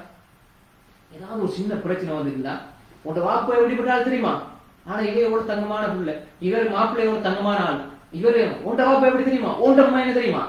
குடும்ப பரம்பரையில குத்தி காட்டுறது ஜாகிலிய பழக்கம். இது ஜாகிலிய காஃபிகளோட பழக்கம். உங்க சொல்றது, உங்களோட அம்மாவோட அம்மா எப்படிப்பட்ட ஆள் தெரியுமா, அவங்க எல்லாம் ஒரு ஜாதி குடும்பம், பெரிய பிரச்சனை. அது மாதிரி வந்து இவந்து கல்யாண காலமா திரும்பி ஒரு நல்ல முறையில் வாழ்ந்துட்டு இருப்பாங்க. படிக்கிற காலத்துல ஏதோ யாரையோ லவ் பண்ணிப்பாங்க. அப்ப அதை குத்தி காட்டுறது. நான் அது சரின்னு சொல்ல வரல, அதுல பாவம் சொல்ல வர்றது இந்த கன்செப்ட்ல.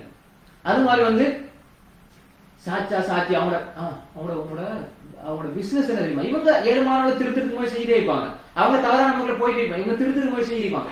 உள்ளத்துல குத்தி காட்டுறது, குத்தி காட்ட மனசு உடையும். வழி நேர் வழி காட்டுறது என்பது குத்தி காட்டுறது அல்ல. ரசூலுல்லாஹி யாருமே குத்தி காட்டவில்லை. நம்ம சொல்றது அந்த ஏதாவது ஒரு போயிட்டு இருக்கும், அதை சொன்ன அவங்க உடனே உழுந்துருவாங்க. எவ்வளவு பெரிய ஆளுங்க உழுந்துருவாங்க. அப்படி ஒரு போயிட்ட பெக் பண்ணி சேகரிச்சு வச்சு கொள்றது. அந்த கெட்ட சைத்தானிய பழக்கம் நிறைய பேர் இருக்கு, நிறைய பேர் அப்படியே தோண்டி துருவி துருவி ஒரு பக்கெட்ல வச்சு கொள்றது, தேவைப்படணும் தூக்கி போறது. அது தவா காலத்துல இருந்து அதெல்லாம் சைத்தா, பச்சை சைத்தான்கள் தவா காலத்துல இருந்து குடும்பம் எல்லாத்தையுமே ஒரு ஏதாவது குறைய பிடிச்சு வச்சுக்கிட்டு சந்தர்ப்பமும் தூக்கி போறது. அப்ப அந்த ஊத்த குப்பை அவங்களோட இருக்குது. அந்த ஊத்த குப்பை அழுப்பி இருக்கிற ஒரு அந்த உள்ளமை சுத்தமாகுமா, சுத்தமாகுது. எங்கேயாவது ஒரு குறைய குத்தி காட்டுறது வச்சுக்கிட்டு எப்பயாவது ஒரு சந்தர்ப்பமும் குத்தி காட்டுறது. நல்ல கல்யாணம் சந்தோஷமா கல்யாணம் நடந்துகிட்டையும் உங்களோட மாமா இப்படி இவன்ட்ட சீரன் எடுத்தாரு, அப்படி இப்படி பழைய விஷயத்தை கிண்டி விட்டு அவர் தவா செஞ்சுப்பாரு, பழைய விஷயம் கிண்டி விடுது. அப்ப இந்த மாதிரி குத்தி காட்டுறதுனால அது மாதிரி கண் சாடை காட்டுறது, கணவன் மனைவி குத்தி காட்டுறது, மனைவி கணவனை குத்தி காட்டுறது, பழைய விஷயங்களை குத்தி காட்டி அப்படியே அவளுக்கு மத்தியில குடும்ப உறவை அப்படி செய்யும், நாசமா போய். அப்ப இந்த விஷயத்தை நம்ம உடனும் இதெல்லாம் விரிவான பகுதியில் சுருக்கமா பாரு. 9வது அதிகமாக அன்பு வாழ்வதற்கான வழிமுறை. அடுத்த 2 விஷயம் சொல்றேன். 9, 10 வந்து இவ்வளவு விஷயம் குடும்ப வாழ்க்கையில நெருக்கடியான சூழ்நிலைகள் ஏனைய காலங்களில் குடும்ப வாழ்க்கையில் செய்யும். உறவுகள் சரியா, உறவுகளை பலப்படுத்துறதுக்கு நிறைய விஷயங்கள் இருந்தாலும் 2 விஷயங்களை நம்ம பார்ப்போம். அதிகமாக கொடுக்கணும், செலவு செய்யணும், நன்கொடைகளை வழங்கணும். குடும்ப உறவுகளுக்கு தேடி தேடி போய் நம்ம கொடுக்கணும். என்கிட்ட இருக்குதா, என் அம்மா கொடுப்போம், என் வாப்பா கொடுப்போம், என்ன சாட்சி கொடுப்போம், என்ன சின்னம்மா கொடுப்போம், என்ன பெரியம்மா கொடுப்போம், என்ன அத்தை தெரிஞ்சவங்களுக்கு தேடி தேடி நம்ம குடும்ப உறவுகளுக்கு ஹதியாக்களை நன்கொடைகளை கொடுக்கணும். அவங்களோட தேவைகளை கேட்கணும். பேச்சு எனக்கு தேவையில்லாமா, உங்களோட மகன் நீங்க படிக்கிறாரு, இவருக்கு நான் ஹெல்ப் பண்றேன்னு சொல்லி கொடுக்குறது. யோசிக்கணும், நான் பூசி மூலம் உட்காந்து ஹசாசா. இவங்க வெற்றியாளர்கள். தனக்கு இருந்தாலும் சரி பரவாயில்ல, என்ன மாமி எடுத்துக்கணும், என்ன சின்னமா எடுத்துக்கணும், என்னோட தாயோட கூட பிறந்தவங்க அவங்க எடுத்துக்கட்டும். தேவைகளுக்கு அதாவது எங்களோட தேவைகளை கூட அடக்கி வச்சுட்டு அவங்க ஹெல்ப் பண்றது, உதவி செய்யறது. இப்போ தானாக அனுபவம். கணவன் சொல்லாரு என்கிட்ட இப்ப இல்ல, ஆனா நீ கேட்டுட்டு உனக்கு வாங்கி தரமா. மனைவி சொல்ற இல்ல, நீங்க உங்கள்கிட்டயே ஒண்ணும் இல்ல, தேவையில்லை, இப்ப எனக்கு தேவையில்லை, பிரச்சனை இல்லை. அந்த மாதிரியான விஷயங்கள் விட்டு கொடுக்குவாங்க. அதே நேரம் வந்து நம்ம கொடுக்கணும், நல்லா கொடுக்கணும், பிள்ளைகளுக்கு கொடுக்கணும், உறவினர்களுக்கு கொடுக்கணும். கொடுக்கற மூலமாக குடும்ப உறவுல நெருக்கம் ஏற்படும். இப்ப எல்லாருமே ஒருத்தரை மட்டும் குடும்பத்துல நேசிப்பாங்க அதிகமா. ஏன்? அவர் நல்லா கொடுக்குறாரு, பகமே இல்லையா, அவரோட எல்லாரும் நல்ல இறக்கமாயிருக்கிறாங்க, அன்பாயிருக்கிறாங்க. அடுத்த சில ஆட்களுக்கு அது போறாங்க, அது அவங்க இருக்க கூடாது.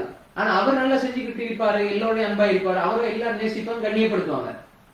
ஏன் காரணம்? அவர் எல்லாருடைய நல்லா இருக்கிறார், கொடுக்கிறாரு, சந்தோஷமா இருக்கிறார் என்பது. அப்ப இது அன்பை கூட்டக்கூடிய ஒரு விஷயம். 10ஆவதாக எல்லாத்தையுமே நம்ம பாசிட்டிவா பார்க்கணும். எல்லாத்தையுமே எதிர்மறையா நெகட்டிவா பார்க்க கூடாது. பாசிட்டிவான பார்வை இருக்கணும். எல்லாத்தையுமே எடுப்புல எல்லாம் சந்தேகமும் கோணலான பார்வை. இதுக்கு தானே இவ வந்தது, வந்திப்பாங்க, நல்ல ஒரு நோக்கத்துக்கு வந்திப்பாங்க, வீட்டுக்கு நல்ல சாப்பாடை கொடுத்து நல்ல சந்தோஷமா வழி அனுப்புறதுக்கு பதிலா வந்தது நோக்கம் சரியில்லை. என்ன? அப்ப எல்லாத்தையும் எதிர்மறையா பார்க்கறது இது ஒரு வகையான நோய். அப்ப நல்ல முறையில பார்க்கணும், எதை தவறு செஞ்சாலும் மன்னிக்கணும், அதை நேர்மறையா பார்க்கணும், பிள்ளைகள் குற்றம் குறைகளை மன்னிக்கணும். அப்ப அந்த பார்வையை சரியாயிக்கணும். எதை பார்த்தாலும் நீங்க எனக்கு அநியாயம் செய்யப்பா, பிரச்சனை இல்லை, நான் அதை நல்லா தான் பார்ப்பேன். சரி, நீங்க எனக்கு தர தேவையில்லை, நீங்க தந்தா அது பிரச்சனை இல்லை, தராட்டி பிரச்சனை, நான் நேரத்தை பார்ப்பேன். ஏன்னா உங்கள்கிட்ட இல்ல, நீங்க தரையில தந்தீங்க, உங்கள்கிட்ட இருந்து தந்தீங்க, எனக்கு ஏசு நீங்க கோவத்துல இருந்தீங்கன்னா மன்னிச்சுட்டு எல்லாத்தையும் நேர்மையா பாருங்க, ஒண்ணும் பிரச்சனை இருக்காது. சார் இப்ப ஒரு சில பிரச்சனை வந்துடுது, நமக்கு தெரியும் இது யாருமே வந்து வேணும்னு செய்யறது இல்லை, நீங்க செய்யற அப்படி திட்டுவாரு. உண்மையிலே வந்து அந்த சந்தர்ப்பத்துல நடந்திருக்கும், அது நியாயமான காரணத்துக்கு நடந்திருக்கும். நம்ம அப்படி சொல்றதால மனசுக்கு மத்தியில பிரச்சனை உண்டாமே தவிர அதை நேரம் பார்த்துட்டு போங்க.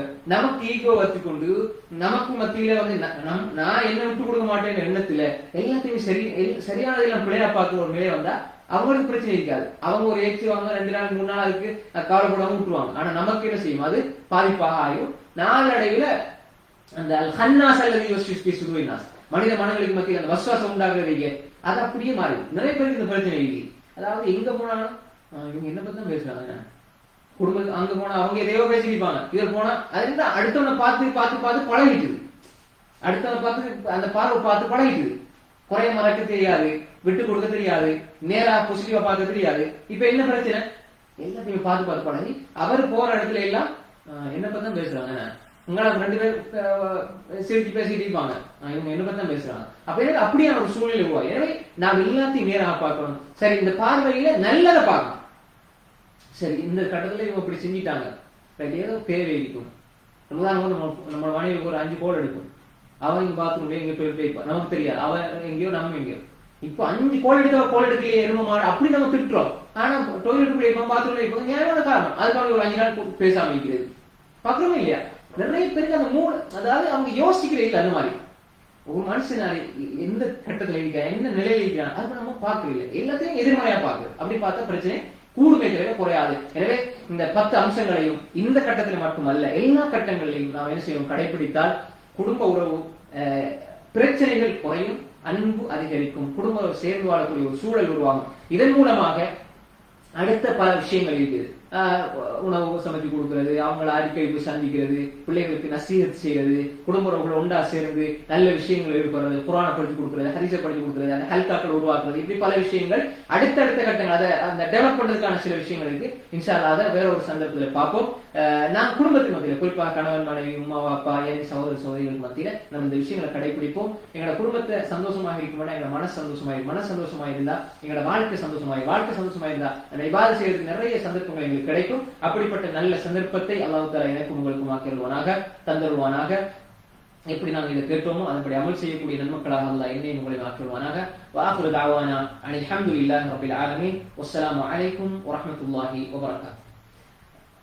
அறிவித்தல் உண்டு நமக்குரிய சகோதரர்களே, இன்ஷா அல்லாஹ் நாளை காலை வெள்ளிக்கிழமை இன்ஷா அல்லாஹ் 8 மணியிலிருந்து 9 மணி வரைக்கும் அல் குர்ஆன் கூறும் நற்பண்புகள் என்ற தொடர் வகுப்பு நாங்கள் செய்வோம். அப்ப அந்த வகுப்பு வந்து 10 வகுப்பு இருக்கு. 10 வகுப்புல 50 பண்புகள், அல் குர்ஆன் சொல்லக்கூடிய 50 பண்புகளை படித்து வரோம். அதுல முதலாவது வகுப்பு முடிஞ்சிட்டது. 2வது வகுப்பு நாளைக்கு நடக்கும். அது ஜூம் ஆப் மூலமாக நடக்கும். அதே நேரம் ஃபேஸ்புக்ல லைவா போகும். ஜூமுக்குள்ள வாரது மிக பொருத்தமாக இருக்கும். அந்த வகுப்பு அடிப்படையில் படிக்கிறதுக்குரிய சந்தர்ப்பமாக அமையும். அப்ப அந்த ஜூம்ட ஐடி பாஸ்வேர்டு, அதனுடைய ஐடி பாஸ்வேர்டை வந்து அல்மனார் தமிழ், அந்த இப்ப நாங்க செஞ்ச பயான் செஞ்ச இந்த வீடியோ கிளிப்பு கீழே நாங்க கமெண்ட்ல போடுவோம், அதனுடைய லிங்க போடுவோம். இன்ஷா அல்லாஹ் தேவையான சகோதரர்கள் அந்த லிங்க்ல வந்து என்ன செய்யலாம், நாளை காலையில் இணைஞ்சு கொள்ளலாம். ஐக்கிய அரபு அமீரக நேரப்படி 8 மணி, இலங்கை இந்தியா நேரம் வந்து 9:30 10. அப்பவே முக்கியமான ஒரு தலைப்பு, அல் குர்ஆன் கூறக்கூடிய நற்பண்புகள் என்பது மிக முக்கியமான ஒரு தலைப்பு. பல சகோதரர்கள் படிச்சு வராங்க. குர்ஆன் சொல்ற நற்பண்புகள் நம்ம கட்டாயம் படிக்கணும். எனவே அதில் இன்ஷா அல்லாஹ் கலந்து கொள்ளுங்க. அதே போன்று சனிக்கிழமை 9 மணி, நம்ம இன்றைக்கு ஆரம்பிச்ச 9 மணிலிருந்து 10 மணி ஐக்கிய அரபு அமீரக நேரம், இலங்கை இந்தியா நேரம் வந்து 10:30 11:30 வரைக்கும். அந்த நேரத்துல இன்ஷா அல்லாஹ் சூரா யாசீனுடைய தஃப்சீர் நாங்க செஞ்சுட்டு போறோம். தஃப்சீர் தபரி, இப்னு கஸீர், தஃப்சீர் குர்துபி, இந்த 3 மிக முக்கியமான தஃப்சீரை வச்சு தஃப்சீர் சூரா யாசீன் படிச்சு கொடுத்து கொண்டு இருக்கிறோம். அதுல 3 வகுப்பு 3 வகுப்பு முடிவடைந்திருக்கிறது. 4வது வகுப்பு கிட்டத்தட்ட 10 வகுப்புகள் அதுல நடைபெறும். 4வது வகுப்பு இன்ஷா அல்லாஹ் சனிக்கிழமை 9 மணிக்கு, அதாவது ஐக்கிய அரபு UAE நேரப்படி 9 மணிக்கு இரவு நடைபெறும். எனவே அனைத்து சகோதரர்களும் இன்ஷா அல்லாஹ் கலந்து கொள்ளுங்க. இப்ப உள்ள சூழ்நிலையில இன்ஷா அல்லாஹ் இத இல்முக்காக வேண்டி இந்த நேரங்களை நீங்க பயன்படுத்திக் கொள்ளுங்க. சனி நம்ம சனி செய்யும்போது செவ்வாய், சனி செவ்வாய், சனிக்கிழமையும் செவ்வாய்க்கிழமையும் நடக்கும். சூரா யாசீன் தஃப்சீர் வந்து சனியும் செவ்வாய்க்கிழமை நடக்கும். இரவு 9 மணிலிருந்து 10 மணி வரைக்கும் நடக்கும். அது 10 வகுப்பு தொடர்ச்சியாக இன்ஷா அல்லாஹ் அதை படிக்கலாம். புதுசாக நினைக்கக்கூடிய சோழன் வந்து என்ன செய்யலாம், நினைஞ்சு கொள்ளலாம். ஜஸாக்குல்லாஹ் கைரன். அல்லாஹ் தஆலா அப்படியா இன்றைக்கு கொஞ்சம் நேரம் போன காரணம் என்றால் சின்ன அந்த டெக்னிக்கல் பிரச்சனை, அதாவது அந்த நெட்வொர்க் வந்து பிரச்சனைனாலதான் கொஞ்சம் நேரம் ஆகிடுது. சொன்னா சில நேரங்கள்ல வந்து அது எங்களோட சக்திக்கு அப்பாற்பட்ட விஷயம். சில நேரங்கள்ல தெளிவா போய் தெரியும், சில நேரங்கள்ல முன்ன பின்ன ஆகும். நேரடியா செய்யற மாதிரி இல்ல. சில நேரங்கள்ல வந்து நெட்வொர்க் பிரச்சனைகள் இருக்கு, முன்ன பின்ன நெட் கிடைக்கும், சில பொழுது அந்த கட்டாவதுக்கான வாய்ப்புகள் நிறைய இருக்கு. அதனால வந்து முன்ன பின்ன ஆகிடுச்சு. இன்றைய சூழ்நிலை அதுதான் புரிந்து வரணும். இன்ஷா அல்லாஹ் வரக்கூடிய காலங்களில் இன்ஷா அல்லாஹ் நம்ம நேரத்துக்கு ஆரம்பிச்சு முடிக்கிறதுக்கான ஒரு முயற்சியை ஈடுபடுவோம். பொறுமையாக கேட்டதுக்கு படிச்சதுக்கு அல்லாஹ் தஆலா உயர்ந்த கூலி நம்ம எல்லோருக்கும் தந்தருவானாக. சுப்ஹானக அல்லாஹும்ம வபிஹம்திக அஷ்ஹது அல்லா இலாஹா இல்லா அன்த அஸ்தக்ஃபிருக வ அத்தூபு இலைக்.